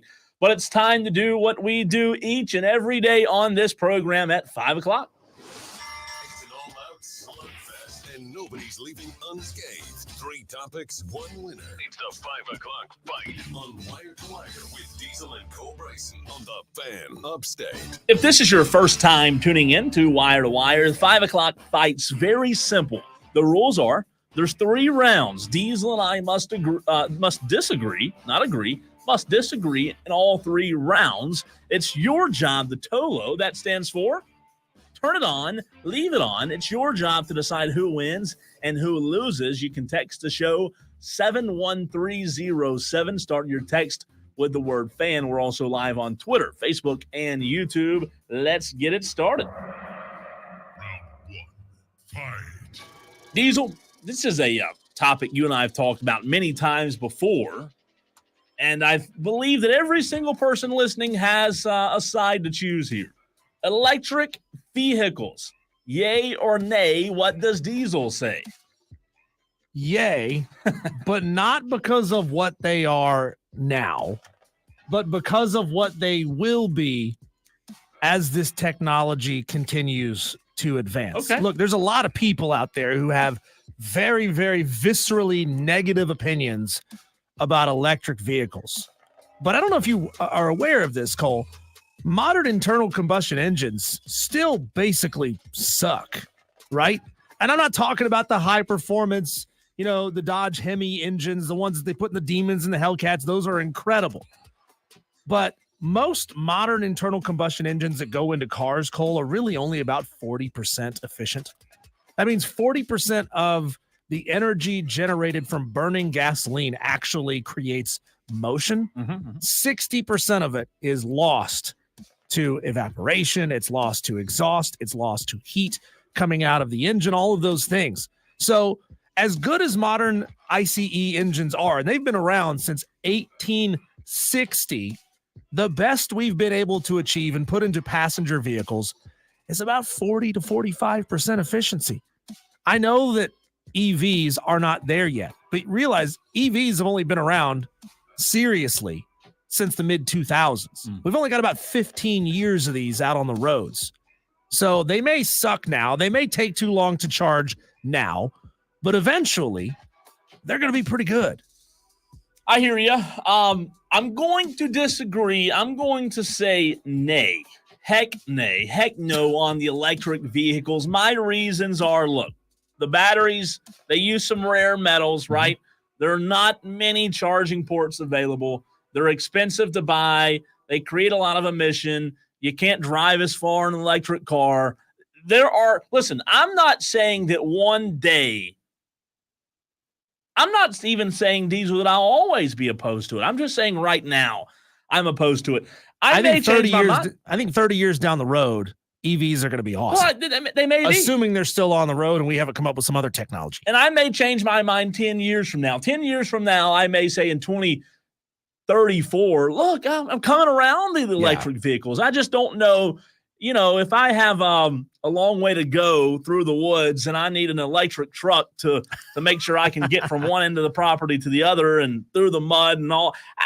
There's a lot of skepticism. Well, the answer ain't the Cybertruck, because that thing is dumb as hell. I saw one the other day in Boiling Springs. You're like, oh, there's the biggest dumbass in town driving the Cybertruck. I was fascinated. Have you seen one yet? No, I'm surprised you haven't just wrapped your car in tinfoil so that you could look like a Cybertruck. I saw one pulling out of the gas station, and I was like, wait a minute. Why is he pulling out of the gas station? Yeah. Maybe he went to get some tacos. I drive 15 miles round trip every day. I would never have to buy gas. I am so excited for that, right? I am so excited to have a vehicle that I don't have to put gas in. But it's the issue is that your longest ranged EVs right now are about 400 miles, and that's long range. Most of them are not even there yet. So it's going to take some time. This technology is going to continue to advance. The problem is, like you said, they got to build them with dirty ass cobalt, nickel, and things like that. And the process to get all that stuff sucks. It does suck. And then they still have to burn fossil fuels to create the energy. I mean, they could, I guess, use solar or wind power or water turbines to generate that energy. And then that's clean energy, right? Then it would be clean energy going into your electric car. But as of right now, there's not a lot of that. It's mostly fossil fuels. Like I said, I'm opposed to it now. One day, maybe. I'm not promising anything. I'm just saying maybe one day I'll come around to it. 71307. Start your text with the word fan. It's time. I'm at least willing to try new technology. There's a lot of people out there who say absolutely not, would never. No, I'll try something. I'll let you have fun getting 12 miles to the gallon. Hey, I'll when you get one, I'll try and see how you like it. I'm not even going to let you in that thing. You already broke a strap in my Jeep because you've never been in a Jeep before. First time ever in Diesel's Jeep, break the strap. But I did replace. Did you get the strap, by the way? I did. I never asked you yet. I haven't put it on yet, but I've got it. Had anybody ride with you in the? No, not since. Not since. All right, let's get it started. Round two. Round two. Fight. All right, round two. I like this one, Diesel. Top of your sports bucket list. You get to run the bases at your favorite MLB stadium or run a kickback at your favorite football stadium. For me, this is very easy. The bases, what am I going to do at a base? And listen, I like baseball, but the bases just kind of, they don't turn, that doesn't get me going. There's nothing about that that's exciting. I run the bases, wahoo, shoot a fire. Who cares? I want to run a kickback. The most exciting play ever in football is a kick return, which we're not going to have anymore, right? Run a kickback. Man. That would be. Can you imagine? Which, by the way, I have done that. I have ran on my favorite team's field, which is phenomenally amazing to do. I haven't done it at the college level, but at the pro level, I have been on my favorite team's field a good bit, and it's absolutely fantastic. I've been on my favorite college team's field many times. It's great being down there, and it's like, whoa, this is what the players get to see every single day. So because I've already done that, Cole, I want to run the bases. Put me out there, and I'm going to fake the whole thing, right? I'm going to be at home plate with a bat. I'm going to swing, and then I'm going to run the bases. You're gonna do the what? Like I just hit the ball, right? And I'm going to raise the hand up in the air. I'm going to toss the bat. I'm going to trot the field. They're going to shoot off the fireworks. And I'm going to do this at Charles Schwab Field in Omaha. I didn't expect that. Yeah, that's where I want to do this. Look, I would have loved to have said old Fulton County Stadium. I would have loved to have said old Yankee Stadium, but those don't exist anymore. So you can't choose those fields anymore. I would love to say old Rosenblatt, but no, I want to do this at Charles Schwab. Chris Phillips woke something up in me last week, and I got to do this. This is Diesel right here, man. He's standing there with his glove, and he's got his bat, and he's asking, put me in, coach. And for those on the stream, I'm sorry you can't hear it. You're not allowed to. I would do the slow motion trot. Oh, if I had a video of you slow motion to this song, that'd be fantastic. Those watching on the stream are seeing it right now. Well, they can't hear. They can't hear it. We have copyright. This is what Diesel's saying. Put me in, coach. I'm ready to play. I mean, come on now. Are you ready? Yeah. Diesel running the bases at Charles Schwab. I didn't expect you to say that. I would slow down halfway between third and home, and I would stomp on home plate. Man, I'm stoked. You think you would do it more than once? No, you only get to do it once. That's just one time. You only get to do it one time. Yeah. Okay. Listen, I think it'd be cool to do at a major league stadium. I don't know that I'd go college, though. I think somebody'd have to toss you the football, Cole, because I don't know that either one of us, without considerable practice, could actually field a punt. I love to try. I'd love to try, man. You'd have to put some pads on me because you know how much that would hurt. Catching a football, catching a football from as far as that thing comes down. I would love. That would hurt like hell. You talking about just right here? It hurts. Yeah, just right in the breadbasket, right in the chest. Yeah, the old bird cage, as they say. All right, round two. Diesel says run the bases. I say run a kickback. I like the answer, but I have to choose. I'm going 100. Yeah, I may like, be, there's nobody out there trying to tackle you. Okay, like you're just having fun, right? I may You're need just having oxygen. fun. You know, Could you run 100 yards? I could do it, but I'd rest in the end zone. I'd rest. You'd have to stop at around the 30. All right, it's time for Final round. Fight. the final round. If you're on the fence, this is where you decide who wins and who loses. 71307. Diesel, you need an answer from someone quickly. I mean, like, bam, quick. They might not have time to get a full sentence out there. What do? Do you call or do you text them if you need a quick answer? I can't stand the text-only generation. I'm calling somebody because to me, a phone call denotes urgency. If I'm calling you, I need an answer to the question right then and there. I don't want to text you, sit around and wait, hope that you have your phone in your hand, hope that you've seen the message, hope that you don't have it on vibrate, and that you actually see it and bother to text me back. A text means that I can answer you back Anytime. at my own leisure, That's right. or you can answer me back at your own leisure. If I'm calling you or if you're calling me, I'm going to assume that it's important and that you need an answer right away. So I am calling always first. It blows my wife away, Cole, because I think the other day I called you or I called somebody. Yeah, and she goes, what? You just call people out of the blue? Who does that? I do it all the time, but if I need a quick, I put a T on quick. If I need a quick, swift answer, I'll just shoot a text. I'll shoot a text. Yeah. Really? Now, don't hear me say I don't like talking on the phone. I would rather, like, let's say, for example, if you and I tomorrow were going kayaking, I would rather call and plan it out and say, hey, where are we meeting this time? Okay, we'll see you then, rather than text. But if I need a quick answer, yeah, I'll shoot a text. Let us know where you side on that one, 71307. And if you just get the gumption to suggest a fight, you can do so. What do you want Diesel and Cole Bryson to fight about next? If you've got an ass, I'll kick it. Submit your topics to Diesel at thefanupstate.com. Subject line, fight on the Fan Upstate. It's time now for you to let us know who wins and who loses. I will admit, lately I've been on the wrong side of things. So get those text fingers ready. Or if you want to be like Diesel, guess what you can do? You can call us. 844-FAN-PHONE. Ring. I don't understand these We people. need an old-fashioned ringtone. Yeah, the people who look at a phone call like it's an annoyance. Like, I don't want to talk to you. That's what's wrong. That's what's wrong with this country. Everybody's like, screw you. I don't want to talk to you. Send me a text. It's impersonal. Nah, we need more. We need more person-to-person being in touch. You think our boss does that when we call him? Like, oh God, probably. I called him 2 days ago, and he goes, "This is how he answers the phone. He doesn't say, 'Hi, Diesel. How's your morning going? How can I help you today?'" He goes, "You're not calling to ask for time off, are you?" I said, "No." He goes, "You better not have a problem." I said, "Well, I do have a problem. What do you want?" Or when Diesel calls engineering. Oh God, here's this guy again. This jagoff. So let us know. I will start it off with a text from the 884 Diesel. Bo chimes in. Tolo Bo says Cole with a triple today. And he also says savor it. There you go, Savor Bo. the triple. It might I not like last Tolo long. Bo. I like that. You like that? Tolo Bo. Your new Tolo name is Tolo Bo. Tolo Bo. Tolo Bo. That's one word. Yeah. Mad Craft says that, let's see, where's Mad Craft? He says Cole wins round one.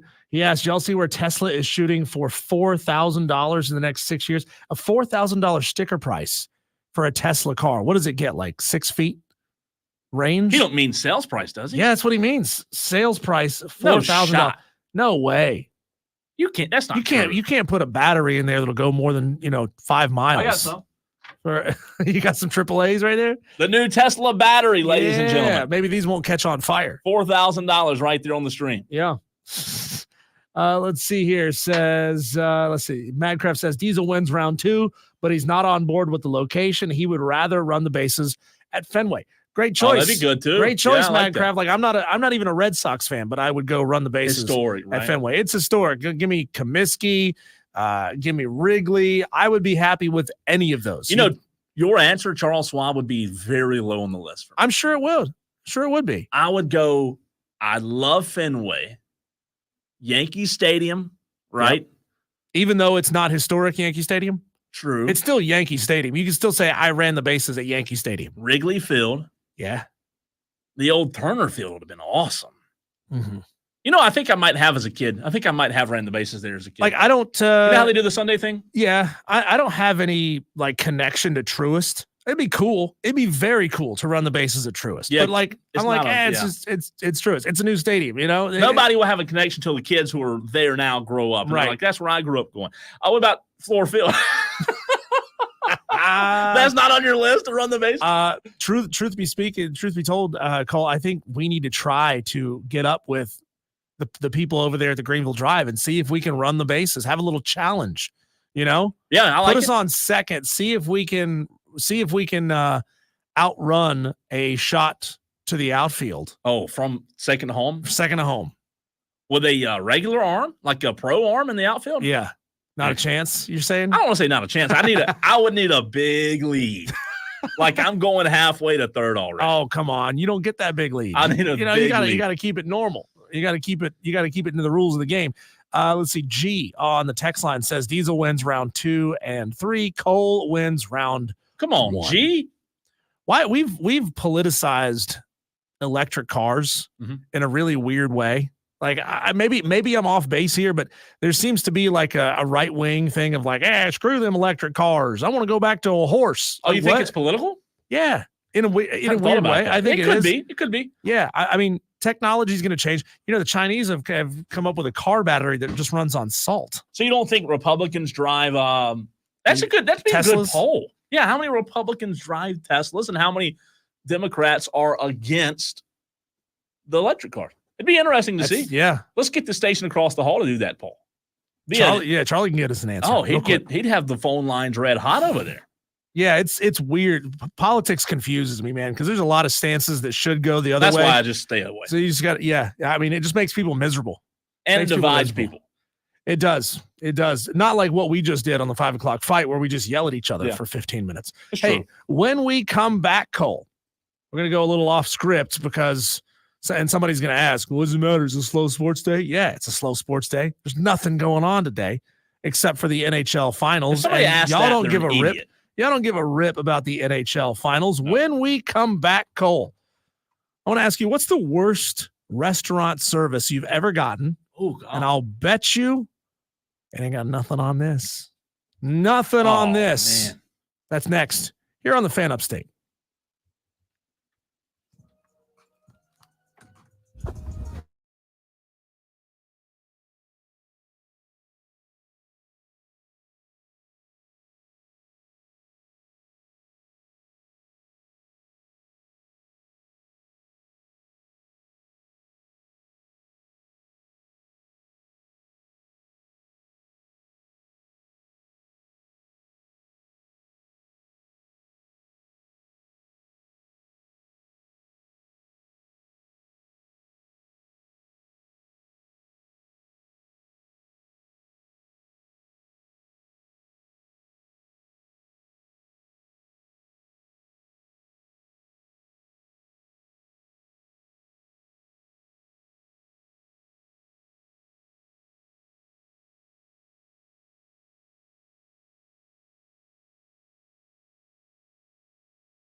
307.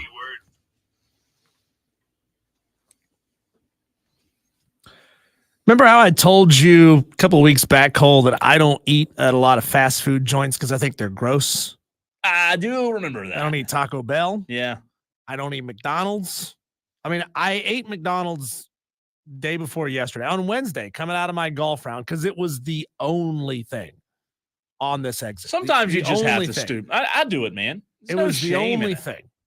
And I had a fine experience. Did you get a filet of down fish? in Anderson? No, God. Oh, God, no. How far are we from an ocean? No, not happening. But this right here, Cole, is going to give you a good damn reason to never set foot in a McDonald's in Florida. So I want to ask you real quick before we get to this. What is the worst restaurant service you've ever gotten or the worst situation you've ever seen break out at a restaurant? Because this story comes out of a McDonald's in Florida, Cole, where a 22-year-old McDonald's employee was upset about a drive-through customer's behavior. Okay. So she whips out her gun, goes outside, and shoots at the customer's car.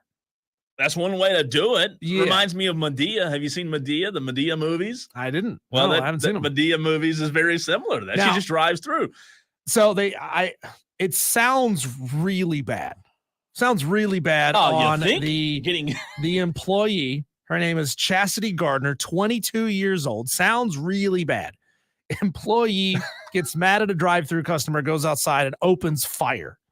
But Jeez. to be fair, Cole, when you look at the security footage of what happened, Mhm. this wasn't exactly like a Christian couple on their way to Bible study who said, "Excuse me, ma'am, I didn't get my hash brown." Sure. These customers got out of their car, came to the window on foot, opened it from the outside, started Oh, grabbing smart. items from that they could reach right there inside the window, throwing them, and they were throwing drinks in through the window. Probably not advised, right? Yeah, and one of them, a female's boobie popped out Oh, during the situation. But the employee walked outside with her gun and started shooting. Fortunately, shots only hit the customer's car, but not the people inside. So here is a quote from this. This happened in Orlando. Shocker again that these things happen in Florida. Something about Florida. It's like the heat. It just drives people nuts. They do weird things. Also, that's the blue law, the sunshine laws that allow more information to be shared out there in the media than other states allow. But the former police chief, Orlando Rolon, who is, it's funny, his name is Orlando, and he was the police chief in Orlando. Yeah. He said, quote, "What's becoming disturbing is us hearing more and more about these types of stories. I'm shocked that she had a weapon of that sort in a place such as McDonald's as an employee." He continues, but then again, it isn't so shocking, being that the fast food restaurant where the shooting took place is in Florida, where Governor Ron DeSantis signed a law that allows employees to pack a pistol openly or concealed while they work. In fact, no gun permit or any training is required for said employees. Look, I'm all for gun rights, Second Amendment, but I mean, no permit, no training. You put people in a high stress situation And McDonald's. at a McDonald's. Why is McDonald's high stress though? You allow them to openly carry it. There, in no way could this ever go well.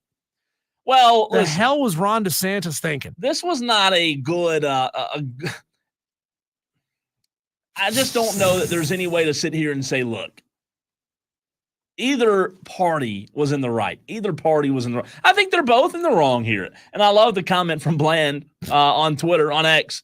If it was a Waffle House, they would have shot back, which is true. Listen, I just don't know that you can blame it on a governor for, like, you know, I'm about to say a bad word, for crap like this happening. Like, you know, people are stupid. This is stupid. I agree the law is not the best, but I don't blame this directly on the governor, on Ron DeSantis. I just say, what kind of world do we live in now? I don't blame the situation happening on Ron DeSantis, but I do blame Ron DeSantis for making it legal. You shouldn't be carrying. No, I don't think you should be either. You I'm shouldn't just saying be open carrying while you're at work in a McDonald's. I'm Now, just saying people are gonna. Yeah, carry. I don't know if McDonald's, and I'm sure they do. I don't know if McDonald's has like a company policy on carrying while you're working, or if they just defer to state law. That's a good question. There's all kinds of things that you can do at work, but you shouldn't do at work. That's true. So I'll tell you this. I have, knock on wood, I've been very fortunate. I have not had a very bad experience like this in a restaurant. Nothing like this. However, I will tell you a restaurant story from Saturday that upset me majorly. I was I'm not being sarcastic. I was upset by this. And it was four of us, me and three buddies. We're at a Mexican restaurant Saturday night. Was this after paddleboarding? No, this was Saturday. Oh, Saturday. You Wednesday. did say you had paddleboarding on Wednesday. That's right. This was this past Saturday. We'd been on the lake, come off the lake, go eat Mexican. We're sitting in a booth, and this is a very recent story because it just infuriated me. There's a table of 10 beside us in a Mexican restaurant, local restaurant, fantastic restaurant, right? Everybody loves Mexican. So, Diesel, here's what happened. We sit down. The waiter comes over to us. Very nice guy. I go there all the time. It's right beside my house. In fact, it's where you and I broadcasted from the Gamecock Club that day. Remember the restaurant? Yeah. The waiter comes over, and a buddy of mine says, "Hey, man, what's up?" Ask him like you having a good day or something like that. Well, the server looks at us and says, "Well, I was until just now." The party of 10, the guy who was sitting at the head of the table, he was former military active, I'm not sure, but he was in the military, which I appreciate the military. Don't hear me wrong. However, the guy at the head of the table who was in the military asked the server, he said, "Hey, do y'all have military discount?" And the server said, "No, I'm sorry, we don't." Not the server's fault, right? Sure. It's a Hispanic Mexican restaurant. A lot of them probably don't. I don't know. I'm just saying this one didn't have a military discount. If you're in the military, it's worth asking. Sure, you never know where you can get 20% off. Here's where I had a major issue. Here's where I became upset. The guy who served in the military, when the server told him no, he looked at him and said, "Well, there goes your tip." And on a 10-table seat, on a 10 party table, the DA, the jerk, left a $0 tip for the server because jackass. They did. Yeah, absolutely. That infuriated me, man. I was so mad. Like when he told me that, who cares if you're in the freaking military, man? You don't treat like it made me so mad that night that my buddies were like, "Dude, let it go." It just really pissed me off because come on, man. It doesn't matter if you're in the military or not. I don't know this guy. I guarantee you he didn't do anything in the military. I guarantee you he served some half-ass tour, in the rear with the gear kind of guy. Sitting in an office. In this entitled state of mind of I served in the military, so you should give me something for free. Yeah, I hate or the you should give me a man. discount, and if you don't, I'm going to take it out on you. That's just such a jerk move. I was so mad, man. Look, I know plenty of people who served in the military, and those who dealt with hard times while in the military, 99.9% of them are calm, respectful people. But to go this move and have the entitlement, I mean, to me, that's worse than stolen valor. It is. That is worse than what would you have done if you were the server? If I was the server, I don't know. I would have hoped, Diesel, that in that state I would have kept my cool, but I don't know that I would have. I might have said something I shouldn't have, like screw you and your you know what I mean? Like that just made me so mad. As you said, it's the entitlement that I hate. Yeah, I don't know. I mean, being put when you're talking about a table of 10, you're talking about minimum a like $200 bill. Sure. Close and to then, it. So right? you're expecting 20% off of that. So you're expecting probably a $30 to $40 tip off of that table. And you just say, "Hey, sir, it's not my fault. It's not my policy. It's the restaurant's policy. To my knowledge, we don't have a discount for military. We appreciate your service, but you should appreciate mine as well." For sure. I've just, I will spend. It's not my fault. Right. I will spend an hour waiting on this table. I am serving you just as you served me. It's pitiful, man. Like it made me so upset. And you and I have talked about it on this show. It's just like, I don't care if you're military. This is Cole speaking. My opinion, not the state. I don't care if you're military, law enforcement, whatever you do, lawyer, doctor, nurse, great. Republican, Democrat, black, white, Mexican, whatever you are. There's two types of people in this world, Diesel. Respectful and, as you said just a minute ago, a-holes. Yeah. There's two. It doesn't matter what your profession or your political affiliation is. You either treat people right or you don't. Right? Bottom line. Bam. That's all there is to it. Yeah, and we've made somehow, Cole, we got off on the wrong foot. We've made being a jerk a desirable personality trait. God. Like we've turned it into something that people are happy to announce to the world that I'm a jerk, right? I'm a jerk and I treat people like crap. They love it. And I don't understand that. I don't understand wanting to treat people like crap. It's like you were always a jerk, but now you feel justified, or now you feel free to openly express it. I mean, like, come on. I don't know if, and you don't have to answer this question if you don't want to. I don't know if you felt compelled to overtip to make up for some of what this employee lost out on. But I mean, that's just a jerk move. And I hope that jackass is listening to this show. I hope he is, man. I hope he is. Texter says the term for those guys is REMF. Rear echelon mother, you can figure out the rest. A stain on society for the rest of our veterans, says Alan B. Great text, Alan B. I love that. Let's see. Another text just came in. You could have played it off, and maybe this would not fly well because it would be stolen valor on your own part. But if you had heard it, be like, you know what? I'm going to stand up and I'm going to tip you double to cover this guy not tipping you. Without a doubt, if I'd have heard it happen, I would have said something. I would have. Is that right? Maybe not, but I would have done it. Texter from the 915 says, I served in the military, and the military is just like the civilian society. You have your 10%. They don't know how to act, commit crimes, and so on and so forth. Not surprising to hear that happen. He's right. The military is just like a team. It's just like a being in the military doesn't necessarily automatically make you a knight in shining armor, right? No, there's but jerks in there too. We screwed up in this world, and we label everything, and we just say we tell people that, hey, if you're this label, you're this, which is not true, because just like that guy said, we're all humans, we're all civilians. We think, if you're in the Republican Party, you're this. If you're in the Democratic Party, you're this. If you're black, you're this. We've screwed up by putting labels on people. That's where we went wrong. Yeah, I support police officers, but I know full well that there are jerk police officers who take their job well over the top. Yes, right? Scotty. Yeah, exactly. Those people exist. They get on a power trip. Probably peaked in high school. They did. Yeah. Peaked in high school. You didn't have any other prospects, so you got a job in law enforcement where you knew that you could bully people. That's not all. That is a very minute subsection of it. But if you're in law enforcement, you probably know a few people in your precinct who act that way. I didn't mean to get off on a tangent, but I'll say this was a tangent kind of topic. What it was. And to your point about the disagreement in the restaurant, I hope I never have a deal with a firearm in a restaurant. But I'll say this. I've been to Waffle House enough to see, like, I don't want to say fights, but disagreements. It happens. Yeah, if you go there enough, night, drunk people, they're going to get in fights. Yeah, I mean, if you go there enough at night after a football game, you're going to see people upset about it. Texter says from the 321, stop what about the other 9 people? Do they have any account? I'm not really. It sounds like they were using voice to text. Oh, might have been. I think he said, stop whatabouting the other 9 people. Do they have any accountability? I think that's what he's trying to say. Texter, we're a little confused by your text, because I think you were using voice to text in your car. And by the way, as somebody who uses it, I know what it looks like when somebody uses it. There you go. Yeah, identify. Hey, before we hit a break, I did want to go back to a text, and I hope the texter's still listening. I forgot to get to it, but I did see it just a minute ago.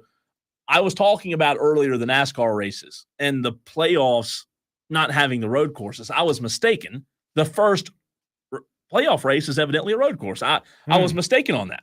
So we were talking about I was saying I don't think the road courses should count as points, right? So Texter corrected me, and thank you for doing that, Texter. I did not know that there was a point. I know that Bristol is a points race this year, or a playoff race. I didn't know that the first one though was a road course. I don't like it. Yeah. But that's new knowledge to me, so I appreciate you. Why don't we have me know. playoff races just scattered in the back half of the season? Like, why do we go through the entire regular season, stop, and then start the playoffs? I don't know. It's a good Right? question. Like, why couldn't you say, all right, this is race 21 out of 40, and say, all right, this is a playoff race. This race counts double in the points, right?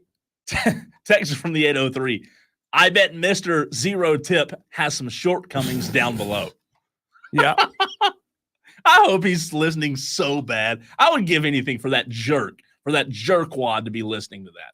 I really would. That's not nice. That's not a nice thing to say, but I'm pretty sure, Cole, if you had stepped up, if you had heard it and you stood up and said loudly, this guy claims to be in the military and this guy says because they don't have a military discount, he's not going to tip.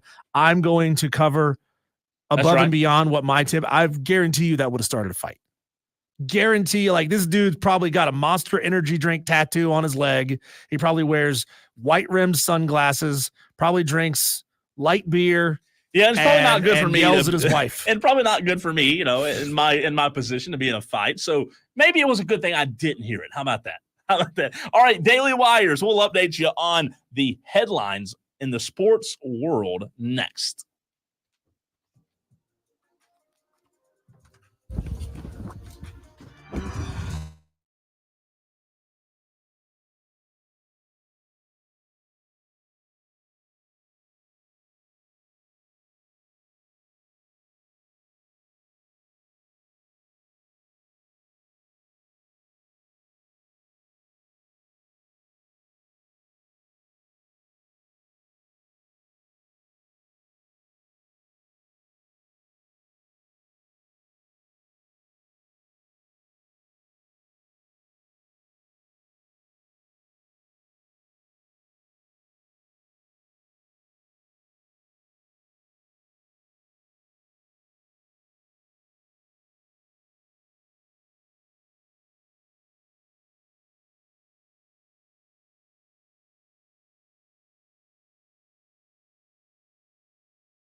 time to update you, the Tolo.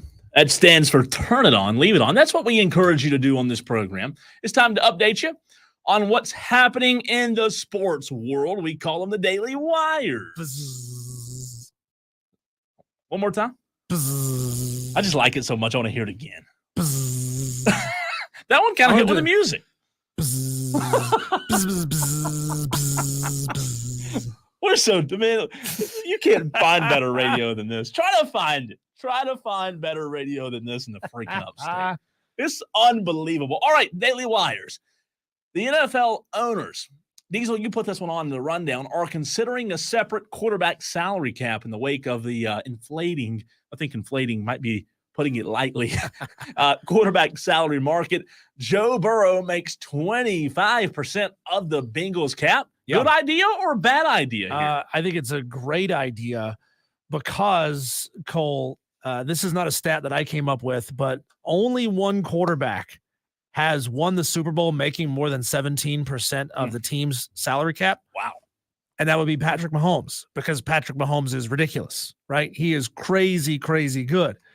Patrick Mahomes is also due, I believe, after the 2026 season to renegotiate his deal. And he's going to make a ton more money, right? If he's smart, he will take less money or not ask for a massive increase or ask for something that's a little less cash. And maybe when I retire, give me percentage ownership, give me a stake in the Chiefs. I'd have to see some more numbers on that. I'm not opposed to it. Yeah. It would help other positions, right? Yeah, it would help other positions. So basically, it would separate the quarterback salary cap from the total team salary cap, and it would cap that number, obviously, so that these contracts stop getting out of control. I mean, we saw Trevor Lawrence just get this massive deal, right? He's making the same amount of money as Joe Burrow. How do you expect to be able to sign great players around you when you can't afford it? No, you're right. So you either have to do one of two things. You either have to not sign that wide receiver that you really need to make your team better, or you gotta push the wide receiver market down, which is not happening. No. Or you gotta let your competition get them instead. It sucks. Listen, if it give everybody an equal playing field, I'd be open to it. I don't want it, and I guess it would be, right? I guess it would have to be, but I'm not opposed. It's an interesting idea. I'd like to hear more about it, though. The Atlanta Braves, they open a 3-game series in the Big Apple. Tonight at 7:05, first game, Chris Sale on the mound for Atlanta. Don't you kind of feel like Reynaldo just pitched the other day, Chris Sale now? Tonight might be your best chance. Do you get Reynaldo back again in time for Sunday? Let me check. So it's Chris Sale going tonight for the Braves, which to me, Diesel, seems like a good shot for the Braves to win. Tomorrow on the mound is Charlie Morton. I'll take the Yankees tomorrow. And then Sunday is Max Fried. So no Reynaldo Lopez this weekend in New York. You know, I lived in New York City for a summer, and I never once went to a Yankee game. Really? Yeah. I've been to a Mets game there, but not in a Yankees game. I couldn't afford it. I didn't have time. So I got this internship through a family member, and I actually had to interview for that. He just made the contact. I had to interview and actually get the job. Sure. So I was right for the internship. I was right for the job. But my boss said, "Hey, being an intern here is great, right?" She goes, "We got box seats at Yankees games. You're gonna love it."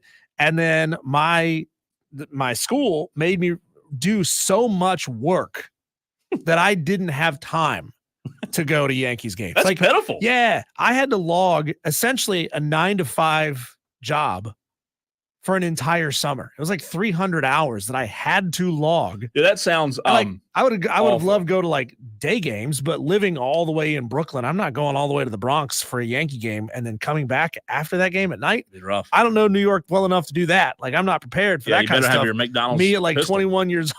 Yeah, exactly. I never got a chance to go, and I'm still mad at myself. I never got, and that would have been old Yankee Stadium. Oh man, Yeah, I know. That is tough. Bummed. So the Braves tonight, 7:05, just not too far from now. The Braves will try to get Game 1, which would be big. Game 6 of the NHL Finals is tonight. Man, the Panthers had that one in the bag. They were up, 3-1, and now Edmonton's got all the momentum they right do, now. man. So I'm going to watch this tonight. I don't know if I watched the entire And this game match. is in Edmonton. Oh, is it? This is in Edmonton. Little home Game court. 7 will be Home ice. in Florida if they need it. Florida better they Yeah. better freaking win because I mean Game 7, even though it'd be at a home game for them, it's tough. Oklahoma, Brent Venables agreed to a 6-year, $46 million extension. Nice pocket change. That is an additional $500,000 a year. $500K. Yeah, it brings them up to about $7.75 million a year. Not a bad rate. Not bad. I mean, it's only $500K though. I wonder. I wonder. No. I wonder what, if anything, Brent Venables learned from Dabo Sweeney, and a lesson that Dabo probably taught him, which was if the head coach takes just a little bit less money, and you can spread that money around to your assistants. No, that's true. You have the ability to hang on to better assistants. Well, it's like I said earlier. Longer, that's what he needs to do. And listen, I don't know his staff. I'd have to look at it and see his Dodd, the DC, and OC, all that. They may have an okay staff, but man, when you come in the SEC, I wouldn't be surprised if they made some changes after this year. Like you gotta compete, man. If I'm Brent, I'm saying, hey, shave $1 million off my salary. Like, what do I care? What's the difference between $6.25 and $7.25 million? Brent Venables needs a shave that and give it to and hire me better assistants. Well, definitely with him being a defensive mind, he can definitely assist in the defensive side of things. But Brent Venables needs to go get an offensive minded OC who's just rolling right now. Well, their offense was great last year in the Big 12. In the Big 12. Yeah, number 3 in the country. They have moved addresses since, yes, they're in a different zip code now, brother. They are in the SEC. It's going to be really, really tough. Moving on up. Conor McGregor, what is this about? Posted a photo of his purple broken toe. So you mean to tell me he withdrew from the UFC 303 because of a broken toe, and that's what they do for a living is hit each other? Yeah, well, I mean, you want to go into these fights feeling as good as you can possibly feel. Imagine kicking somebody with a broken toe. Well, that's true. And how much that would suck. Yeah, it'd be probably pretty bad. All right, we will have Paul Mainieri for you in the next segment, rather.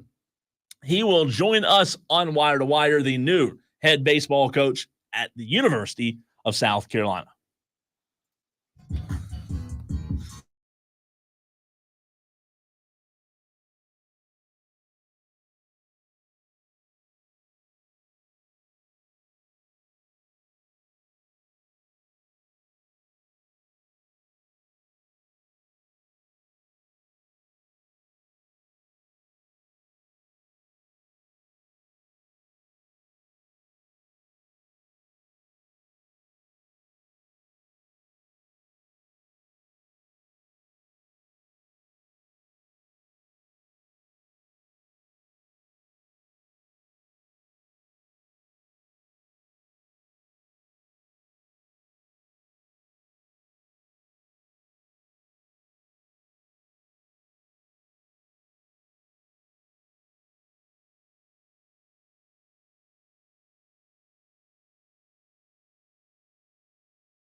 electrifying sports talk from start to finish. You're going wire to wire With Diesel and Cole Bryson. on the Fan Upstate.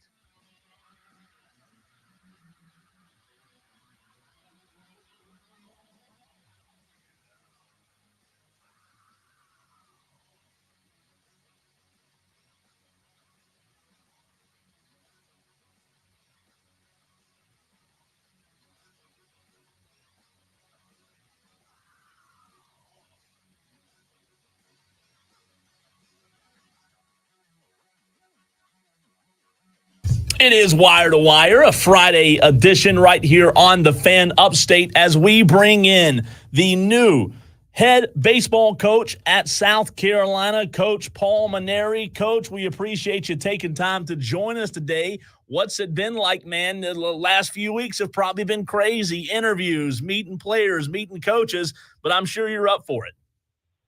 Woo! It's been great. I mean, it feels like the old times again. You know, I used to sit on the couch and be bored and wish I was busy and in the grind. Well, I got my wish. I'm back with the head spinning and very little sleep. I think I've been in the office till midnight about 4 days in a row and got back in the office about 7 o'clock in the morning. So it's been a labor of love. I've enjoyed meeting all the players, doing interviews, talking to recruits, talking to my staff.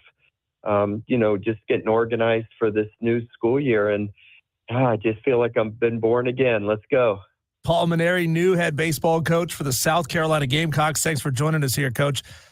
We were listening to your press conference, your introductory press conference, and both of our eyes just shot up when you said it's way better living here in the Midlands than up there in the upstate.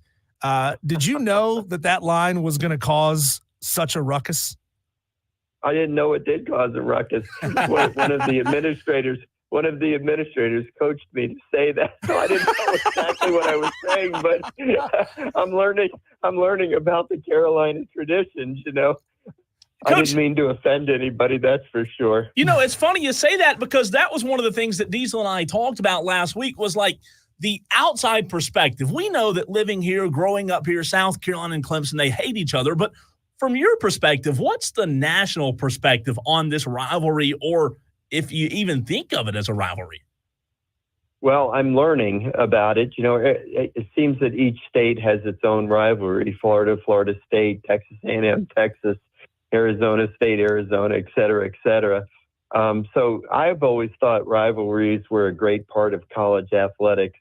You know, usually the rivalries are much more between the fans than they are between the athletes and the coaches.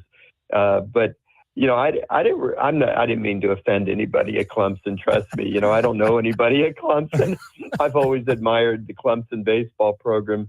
You know, from the Wilhelm days through the Leggett days, and now Bakich is doing a great job. So I'm looking forward to the competition with them.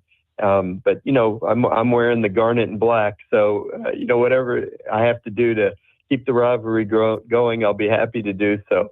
I promise it'll be good sportsmanship from our end of it, though. Coach, you said there that retirement wasn't all it was cracked up to be. Why this job? We understand that you had other offers to come out of retirement, and you chose not to take them. What specifically was it about South Carolina that said, this is the one, this is where I jump back in?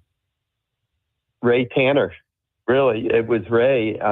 You know, I competed against Ray when I was the coach at LSU for several years and always enjoyed the competition. You know, it was great sportsmanship between the two teams. Whoever won the game shook hands with the other coach after and, you know, expressed their congratulations. There's always been great mutual respect between Ray and I, at least from my end to Ray. I hope Ray felt the same way about me and about the baseball teams. And so when Ray called me about being interested in this job, I was flattered. You know, I was flattered many years ago when Skip Bertman called me about coming to coach the LSU team. You know, when you look at Ray, you look at Skip, you look at some of the greatest coaches of all time, and when they pick you to want to run their program that they built, you know, obviously Ray had coaches before him like Bobby Richardson and Jude Raines that did awesome things as well. But, you know, Ray won the 2 national championships and had almost a third. And when he expressed his confidence in me that I could kind of, play a part in restoring the glory. I was just so flattered by it. And when you look at the whole package, we have a beautiful field, a passionate fan base. We're still in the Southeastern Conference. Just all the boxes were checked for me. The only thing is that I'm going to be separated from my family a little bit more than I'm used to. But outside of that, it was like a perfect job for me to come out of retirement for. And I wouldn't have just done it to take a job, but the right situation presented itself, and here I am. Coach Paul Mainieri joining us on this Friday edition of Wire to Wire on the Fan Upstate. You talked about being at the office until midnight, having so many things to do, including talking to us and checking that box and getting that out of the way. I know it's a lot, but what was keeping guys like Kennedy Jones and meeting Cole Messina, the guys that you already had, was that the first order of business for you? Oh, yeah. A big thing for me, the first biggest job I had was retaining Monty Lee onto the staff, because Monty is very well liked by the players. He's an outstanding coach. He's an outstanding person. I'm so happy that he's decided to stay with us. If he hadn't stayed with us, I don't know, with today's day and age with the transfer portal, if all the players would have stayed committed to South Carolina. We'll never know, but I'm glad we're not going to have to find out. But I think keeping Monty around was a very important thing. And then, listen, I had a nice visit with Cole Messina in the office the other day. My guess is he's probably going to get drafted high enough that he'll want to sign, and that's okay. I wish him well if that's what he does. But he did his job for South Carolina for 3 years, and he'll always be a part of this program. I think my first call, though, was to Ethan Petrie, to be honest with you, because I knew for sure he was coming back. And he's an outstanding young man, and I had a couple of good visits with him on the telephone. Of course, he lives down in Florida. He's not here in Columbia. But, talking to many of the players, I just had a nice visit today with Eli Jerzenbeck. I think he's going to be an outstanding pitcher for us. And, I think there's talent here. Now, we need to hit the road and get some more kids to fill the roster. But, the goal is to put a very competitive team out there next February, and I think we're on our way to doing that. Coach, had you had any relationship with Monty Lee before you got this job? Did you know him personally? And, if you've just now met him, where do you see his future 4, 5, 10 years from now? Well, I actually didn't know Monty very well. We'd only just talked a couple of times in our career about certain things. When I managed the USA collegiate national team in the summer of 2018, had an outstanding shortstop in Logan Davidson, and he wanted me to consider him for the team. I had a player that transferred from from LSU to Clemson, and we discussed that situation once. But I had checked with a lot of people that knew Monty. They knew him from the recruiting trails and so forth, people that I trusted. And everybody, it was the same thing I heard from everybody. Outstanding coach, outstanding person. And then, of course, Ray Tanner was a big fan of his. And we obviously discussed, the value of him staying with the program in terms of keeping the roster together. And that's exactly what happened. But I wouldn't have kept Monty if I didn't think that our philosophies were aligned and that we could work together in an outstanding way. But I had about a 2-hour talk with him, and just about everything that we discussed, we were on the same page about. So I'm excited about having him. I think he's working so hard already. In the first week that I've been on the job, he's been on the road virtually the whole time, along with Terry Rooney, our recruiting coordinator. And I'm looking forward to working with Monty.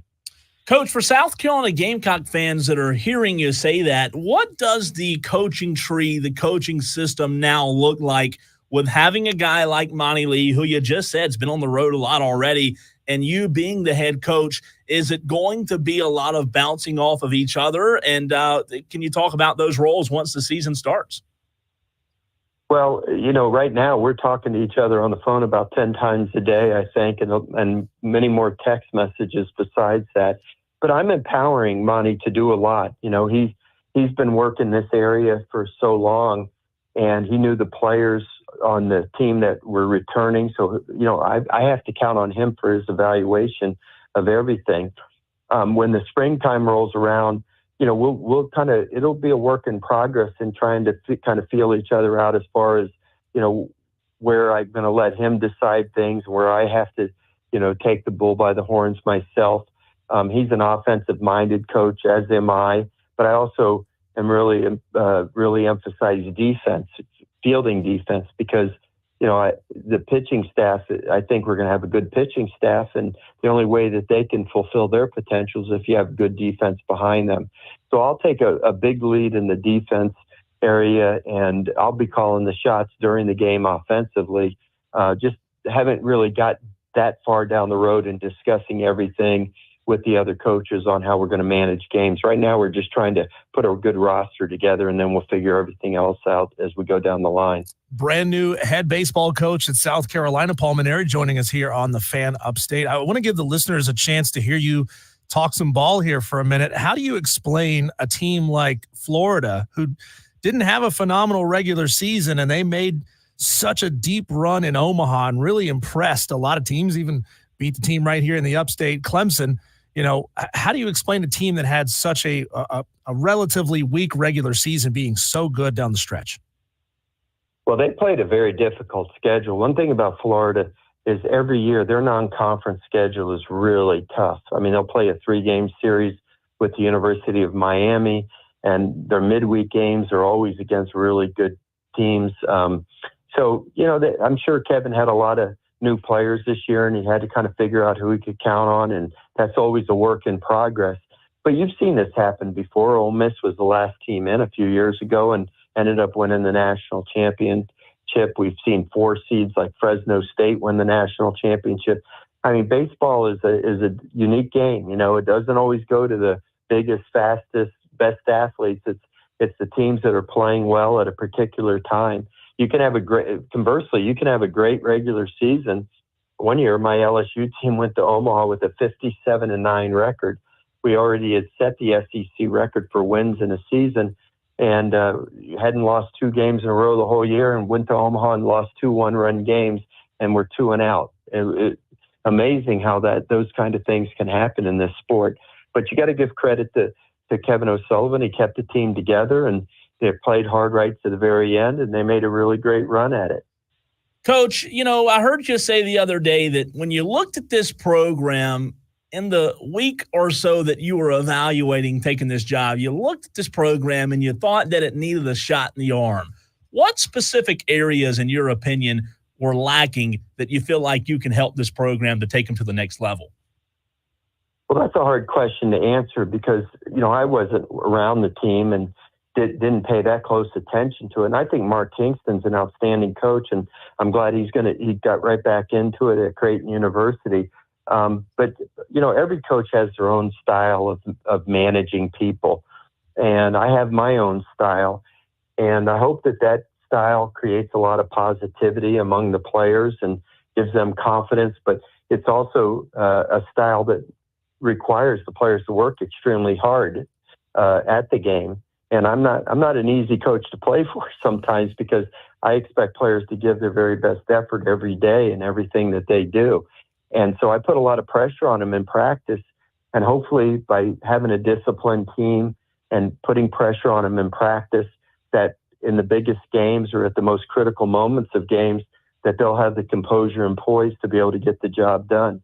And, I guess it's worked fairly well throughout the last 4 decades, and hopefully it'll continue. Coach, I know you got some time constraints here. I want to get a quick prediction from you. Tennessee, Texas A&M. Who you got? Well, I can tell you who I'm rooting for. One of my former players at LSU and also an assistant coach for me at LSU is the third base coach and recruiting coordinator for Texas A&M. So, I guess my heart is rooting for them because I'd like to see Nolan Cain get another ring. He got one as a player with me at LSU. But it should be a great series. Obviously, Tennessee's been one of the premier programs in the country the last 3 years or so, and Tony's done a really super job. So, it's SEC against SEC. I know one thing for sure that I can predict is we're going to have a new first-time national champion this year, and it's amazing how many SEC schools now have won national championships. When I came to LSU, 2007 was my first year. the SEC had won. The SEC had won 6 national championships, one by Georgia in 1990 and 5 by Skip Vertman coach teams. And then we won in 2009. So at that point, it was 6 by LSU, 1 by Georgia. But since then, just look at all the SEC teams that have won a national championship. Vanderbilt's won 2, South Carolina won 2, Mississippi State won, Ole Miss won, Florida won. I don't know if I'm missing somebody else, but it just shows that the balance of power in the Southeastern Conference is better than it's ever been. Every team is great. Coach, we appreciate your time and really look forward to talking to you again soon. And listen, we hope you can get some rest. We know you've been busy up at the office late. You have Lake Murray in your backyard, so maybe you'll have some free time soon. We appreciate you, Coach. Appreciate being with you guys. And honestly, I didn't mean to offend anybody in the upstate. I didn't even know what the upstate was when I started that press conference. I didn't know. So I'm just trying to be coached and figure everything else out we along love the it. way. Yeah. I'm looking forward to the Clemson series as well. You may have offended somebody, Paul, but we absolutely loved it. Keep bringing it more and more and more. Okay. Thanks, Coach. All righty. Bye-bye. That's Coach Paul Mainieri. Just fantastic. To your point, keep bringing it. Don't apologize. Let's go. A breath of fresh air in that program, man. I think if there are any South Carolina Spur Daddy, where you at? There he is, Spur Daddy. I think Spur Daddy has most definitely come around on the hire. I know Spur was a little confused. It was like a different name. He was changing his name. Yeah. He was towing the edge of tall buildings. Some crazy stuff was going on in the Spur Daddy household, but man, I'm telling you, if you're a South Carolina Gamecock fan, you got to love this hire. You've got to feel as good about this hire as you possibly could. We talked about that when it happened. Like, yeah, it was out of left field. Yeah, people didn't expect it. And yes, it wasn't even on the short list of names that we were looking at when it came to the next baseball coach for South Carolina. However, I'll tell you what did it. And he may apologize, and then he can apologize till he's blue in the face. But him getting up there and saying that won a lot of fans over, just that comment. And you heard him talk at the presser when he was named the coach just now. Diesel, every time he speaks, you can hear the experience. You can tell that he's a winner. And I think South Carolina fans will continue to come around to him more and more. I really do. Yeah, as you said it, every time he opens his mouth, he's winning over more fans. So, South Carolina, you got a good one. And you know what, man? Like, I can't imagine. We've talked about this before. But being a guy at his age, coming into a new state, new program, new staff, new AD, new everything, away from his family. And, oh, by the way, college athletics are not what they were when you coached just a few years ago. It's got to be kind of daunting, right? Yeah. Like, he didn't say that. I'm not putting words in his mouth, but it's kind of, when you look at it, man, he has a big task in front of him, but I do think he's the right man for the job. I think we have two absolutely phenomenal coaches in this rivalry right now. Yeah, as of right now, until we see a full season under his belt, I'm still giving Eric Bakich the edge. But man, when's the last time we had two good coaches like that? I mean, he gave credit to Kingston, not bashing Kingston, but this is I think what the Gamecocks need. I really do. Yep. When we come back, Cole, we both saw an interesting video independently of one another on Twitter of the most decked out Tennessee football man cave we've ever seen. So I want to ask you, the Tolos. I'm going to give you an unlimited budget. What are your top 3 must-haves in your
We are almost up out of here. That's right. We are going to send you off on a good note.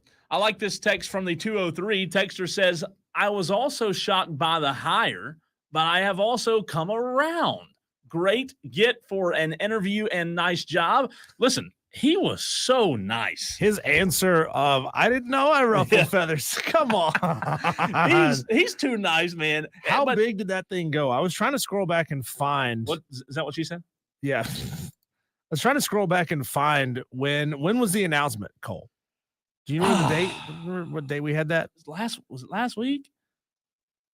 I think it was. You talking about the tweet? Yeah.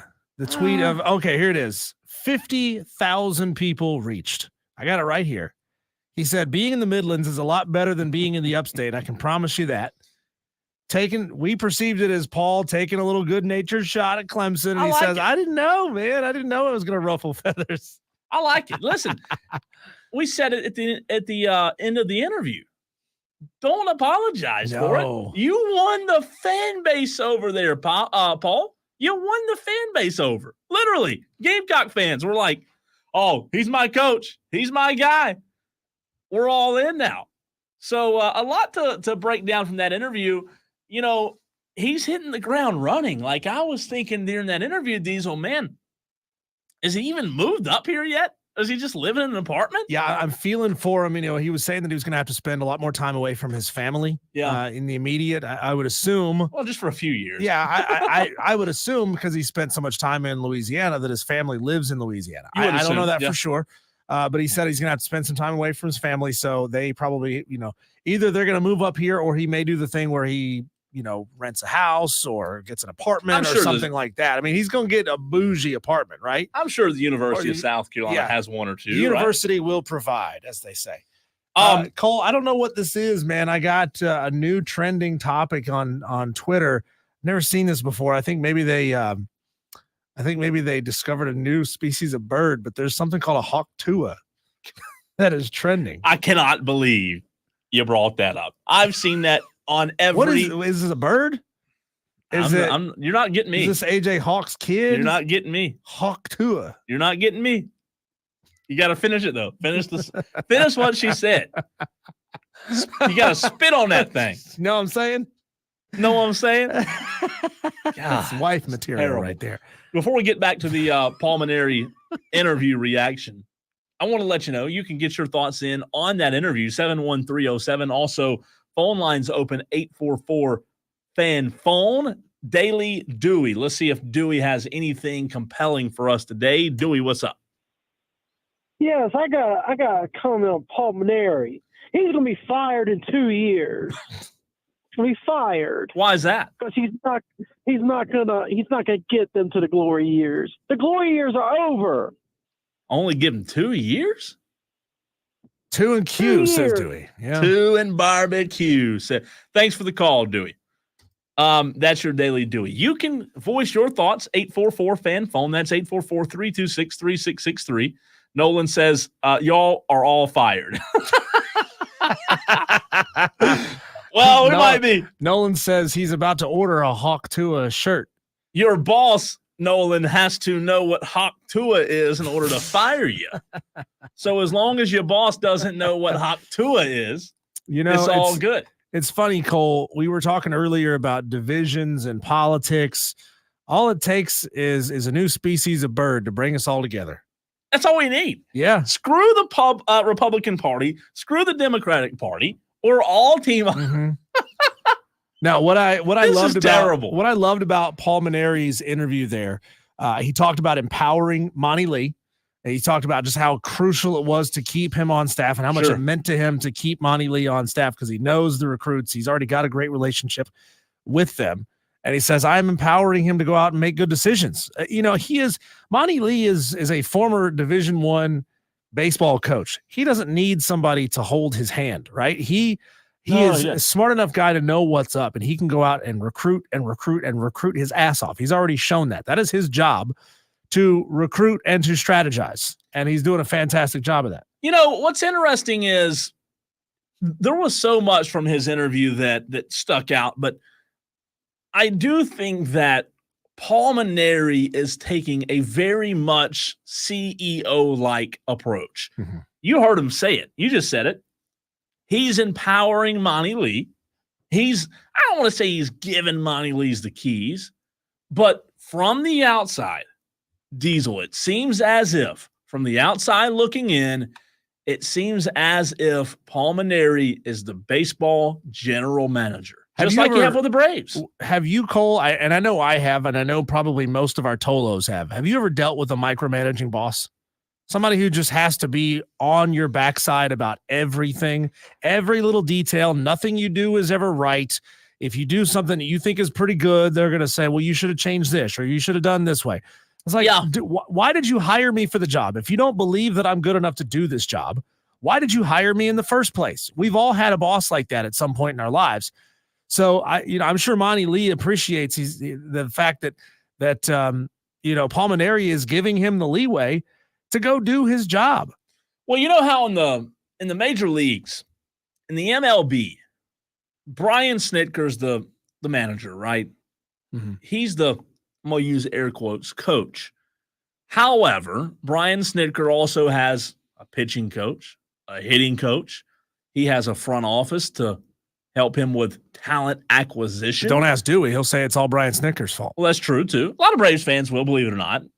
More idiots. But, Brian Snitker is a general manager. That's exactly what he is. If there's a general manager, Diesel, of a company, they oversee, they empower, they check behind, and they supervise. I think that's what Paul Mainieri is. Don't hear me say I don't think he's going to coach. I think the X's and O's, that's going to come. They're going to have 1 million practices between now and next. When do they start? March. They're going to have 1 million practices between then. They're going to play 1 million scrimmages by then. The coaching is going to show there, right? It's not going to impact the general management role is not going to impact the relationship with him and Monty Lee. I just feel like that, Diesel, that will help them in the long run. And Madcraft, we're trying to have a Carolina conversation, and you're bringing up Hawk Tua again.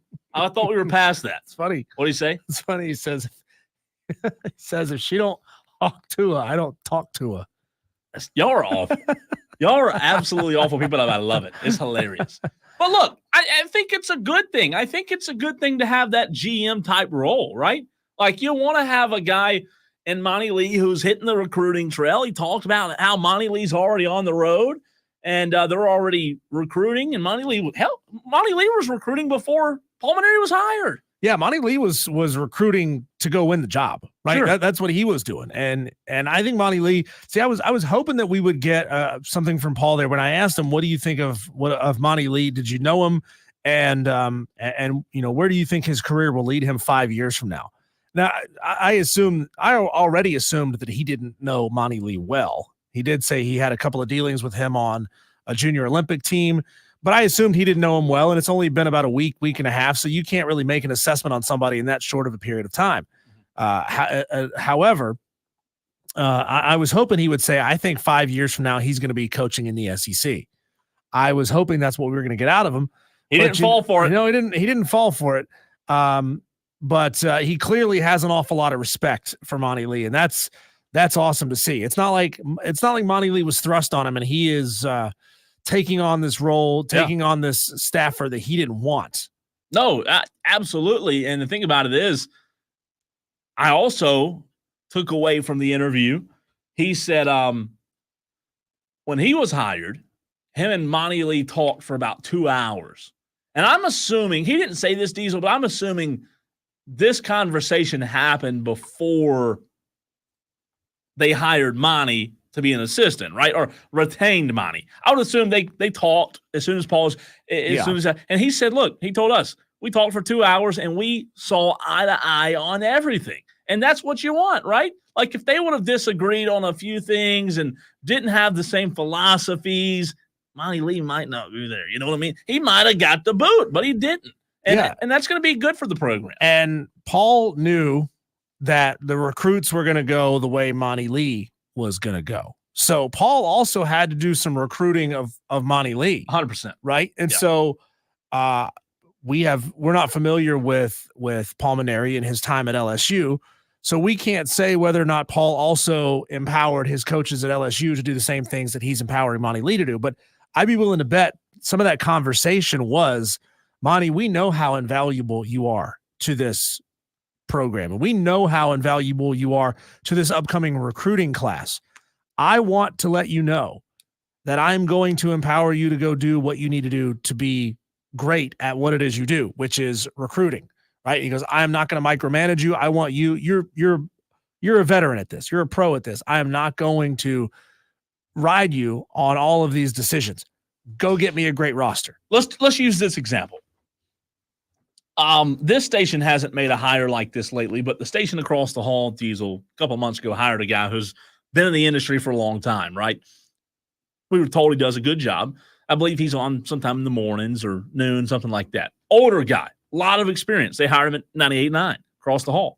And, if he comes into this industry, he's been here a long time. But you and I both know in order for any of us to make money around these parts, we have to do one thing, and that's sell, right? We have to make some moolah. We have to go out and get clients to advertise with the station. A guy like him coming into the industry, any radio station, it could be a sports station, if you bring an older vet in, they're going to know the ropes. They're going to know how to operate. They're going to know, how to operate and run their own show. But Diesel sells, and what it takes to sell a show today is probably a little bit different with digital. Digital, you can sell digital now. It's probably a little bit different than it was, 15 years ago. So you have to have a salesman, probably somebody great young salesman, young spirited, energetic salesman that can help this guy go sell a show. That's the same thing that I see Ray Tanner with Paul Mainieri, somebody who has the experience.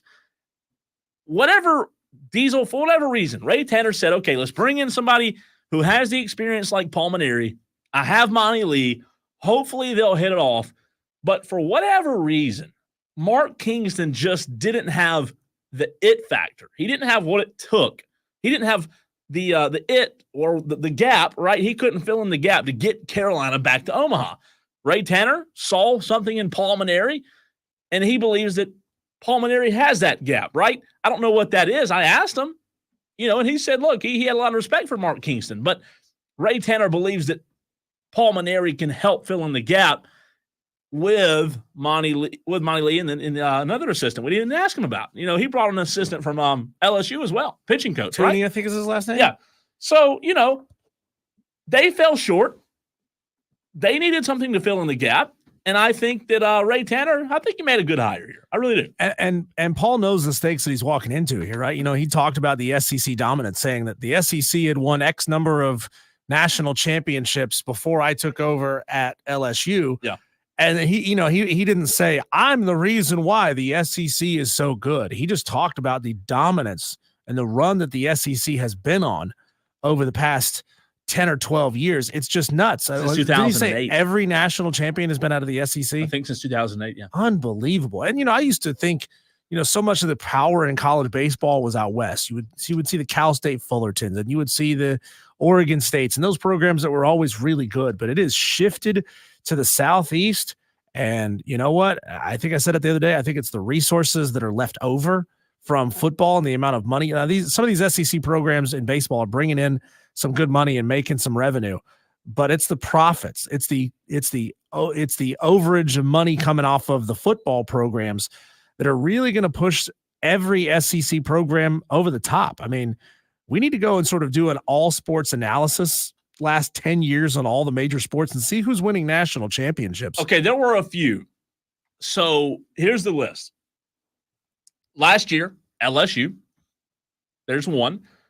2022, Ole Miss. 21, Mississippi State. 19, Vandy. That's 4 in a row, right? 18, Oregon State. So there's a little bit of a parity, right? Florida in 17. Coastal Carolina in 16. Virginia in 15. Vanderbilt again in 14.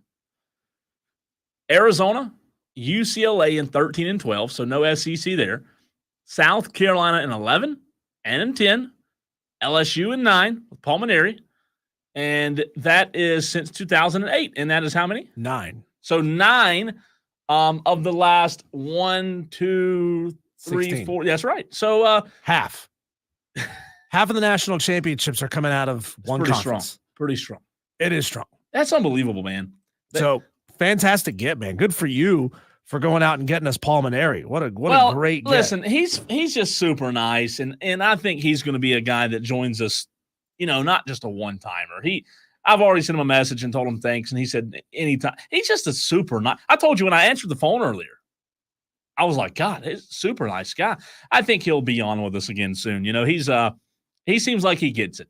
We are going to come back and close out Wire to Wire show number 63 on the other side of this break, Cole, and we'll tell you a big loss for the state of New Jersey and its basketball scene. A wild story out of New Jersey. That's coming up next right here on the Fan Upstate.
It is a sad day, Cole. Why's for that, man? basketball in the state of New Jersey. Oh. Sad day. Sad day. I want you all to weep here. Okay. Not making this up. The Nuttin' But As basketball tournament Say in that one New more Jersey. time. Nuttin' But As. Sponsored by Hawk Tua. Hawk Tua. Sorry. Scheduled to be held at a high school in Newark, New Jersey, was canceled after a promotional video surfaced online of women in thongs dancing on the court. Yeah. And what's wrong with that? You can't really do that. So wait a minute. This was what kind of basketball? It was a celebrity basketball tournament to be held at a Newark, New Jersey high school. It was dubbed the Nuttin' But As basketball tournament. Spelling, please. Nuttin. Okay, that word by itself's not good, right? Nope. But just one T. Oh, one T, not. and then AZZ. So 3 bad words. Yeah. Well, not the but. The Well, middle part's it but. depends how you take it, right? Yeah. So here's what happened. So this tournament was organized and promoted by a well-known music industry manager named Big Fendi. Of course it was. Yeah. And of course. it was set up to be a 4-team basketball tournament where tickets were selling for up to $500, and the 4 teams were competing for a $10,000 prize. All this being held at a high school. Jeez. Okay. In what state? New Jersey. New Jersey. Yeah. Unfortunately, the school board saw the promotional video. They saw the promotional video, and it was a bunch of strippers bouncing that ass on the basketball court, and that's how they were sharing it out to get people to buy tickets to the show, to the tournament. School board communications director Nancy J. Deering said, quote, "This was supposed to be a community basketball event sponsored by Councilman Kelly Dupree. No school or district official approved the activity depicted in the video or knew that an event at one of our schools would include such activity." Ooh. Big Fendi did issue an apology on his Instagram page. I looked up this guy up. I don't know his name, but he's got 77,000 Instagram followers. So Big Fendi's rolling, baby. Big Fendi, yeah, he is legit, right? Yeah, legit. He said, quote, "We were doing an event and then, things went a little out of control. And I take full responsibility for that. A little. Because you guys had no knowledge what these girls would be wearing in this celebrity game. I want to apologize to the parents, to the students for affecting anyone and anybody else that was involved. And my deepest apologies." Here's the problem. Hopefully this helps. You can't have a name on the freaking event and then say, "Oh, I didn't know it. I didn't know that was going to happen." I mean, that's next level ignorance. Yeah. Naming the event that and then say, "Oh, I didn't know that kind of stuff was going to go on at the event." Right. This conversation never happened. So this music producer created a basketball tournament, called it the Nuttin' But As basketball tournament, hired a bunch of strippers to come and twerk on the floor in the arena, the high school basketball gym where they were going to host this thing with a $10,000 prize and $500 tickets, and said, "Sorry guys, I had no idea this was going to get out of hand. I had no clue." Me guilty? What have I done? I mean, at this point, Cole, why don't we just have strip clubs sponsoring? And I mean, I guess it's because nobody in Newark with a gym was going to allow this music producer to put on an event like this, knowing exactly what it was going to be. So they had to lie, right? They had to say, "Guys, this is going to be a positive community event where we're going to bring people together. We're going to have this great tournament, and people out of the kindness of their own heart and their interest in the love of basketball are going to pay $500 to come in and see this game. And then, hopefully stuff some singles and some strippers." And by the way, we're taking donations. For anyone who would like to donate, Please put your money in the shoebox up front with the hole in it. If it gets too full of $1 bills, just throw them on the floor beside it. Madcraft says, I'd have bought tickets. Of course you would have, Matt. Madcraft, you rolling in that kind of cheddar? That kind of lettuce? He might be. Bro. He might be. That's unbelievable. That's awesome, man. That's awesome. If you could get an arena to actually host this, you could see a street ball court hosting this thing, right? I mean, that's just outside. Oh, God. That's just outside. God, no. To beg, borrow, cheat, and steal your way into a high school gym. That's pretty dumb. That's awesome. Stupid is, stupid does, Mrs. Blue. Stupid is, stupid does, Diesel. That guy is stupid. Like, what's funny is, like, you hear the name Big Fendi. I don't know this guy. I don't know who he is. But again, 75,000 followers. You would expect him to be kind of street, right? A New Jersey music producer named Big Fendi with 75,000. You would expect him to be kind of street. But then what's funny is when you watch the video, he is very like straight laced. Like I would like to sincerely apologize for anyone that I offended with this. There was not a word out of place. It was perfect, man. Have you seen the video? You know what that reminds me of? Have you seen the video where the news anchor or the news reporter is interviewing the guy about the stolen cars? And he says, stolen cars? They stole like 17 cars. Have you seen that? No. Oh, this video, I've got to find it. So I want you to find that audio, Cole. And, we normally do an end of the week, best audio of the week segment, which we didn't do today. I'm going to find the audio that we had earlier in the week that I believe is the best audio of the week. Well, I can go ahead and tell you right now. I hate to be the bad news bear here, but it's not. It's not. No, this one here, you are going to die if I can find it. Okay. I've got mine. You have yours? I've got mine. All right. You want to go first, or you want me to go I'll go first? first. This is Oilers Kate and her message for all the haters. Okay. Coming after her for what she did at the Oilers Dallas game. Oilers girl. Oh, hang on. I'll get this. Give me 1 second. I have the wrong site not muted. Here we go. Oilers girl. Actually, my name's Kate, but here we are. So I've thought long and hard about what I wanted to say to everybody. Anybody who knows me knows that she's at a place where she likes to think. To say, yep.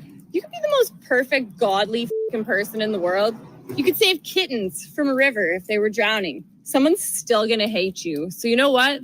At the end of the day, I got drunk and whipped my out at an Oilers game and they went viral. F you if you don't like it. All right, real quick. Here's mine before we go. Mine's better. Ready? Eric, they stole 21 cars. Can you believe that? What? 21 cars? They could have gave me a car. 21 cars? What they going to do? How they going to drive 21 At cars? once. Right. That's crazy. You should have seen this guy's face. How they going to drive 21 cars? He obviously knew where the 21 cars were. I can promise you that. Wire to wire with Diesel and Cole Bryce, and we'll be back on Monday. Or will we?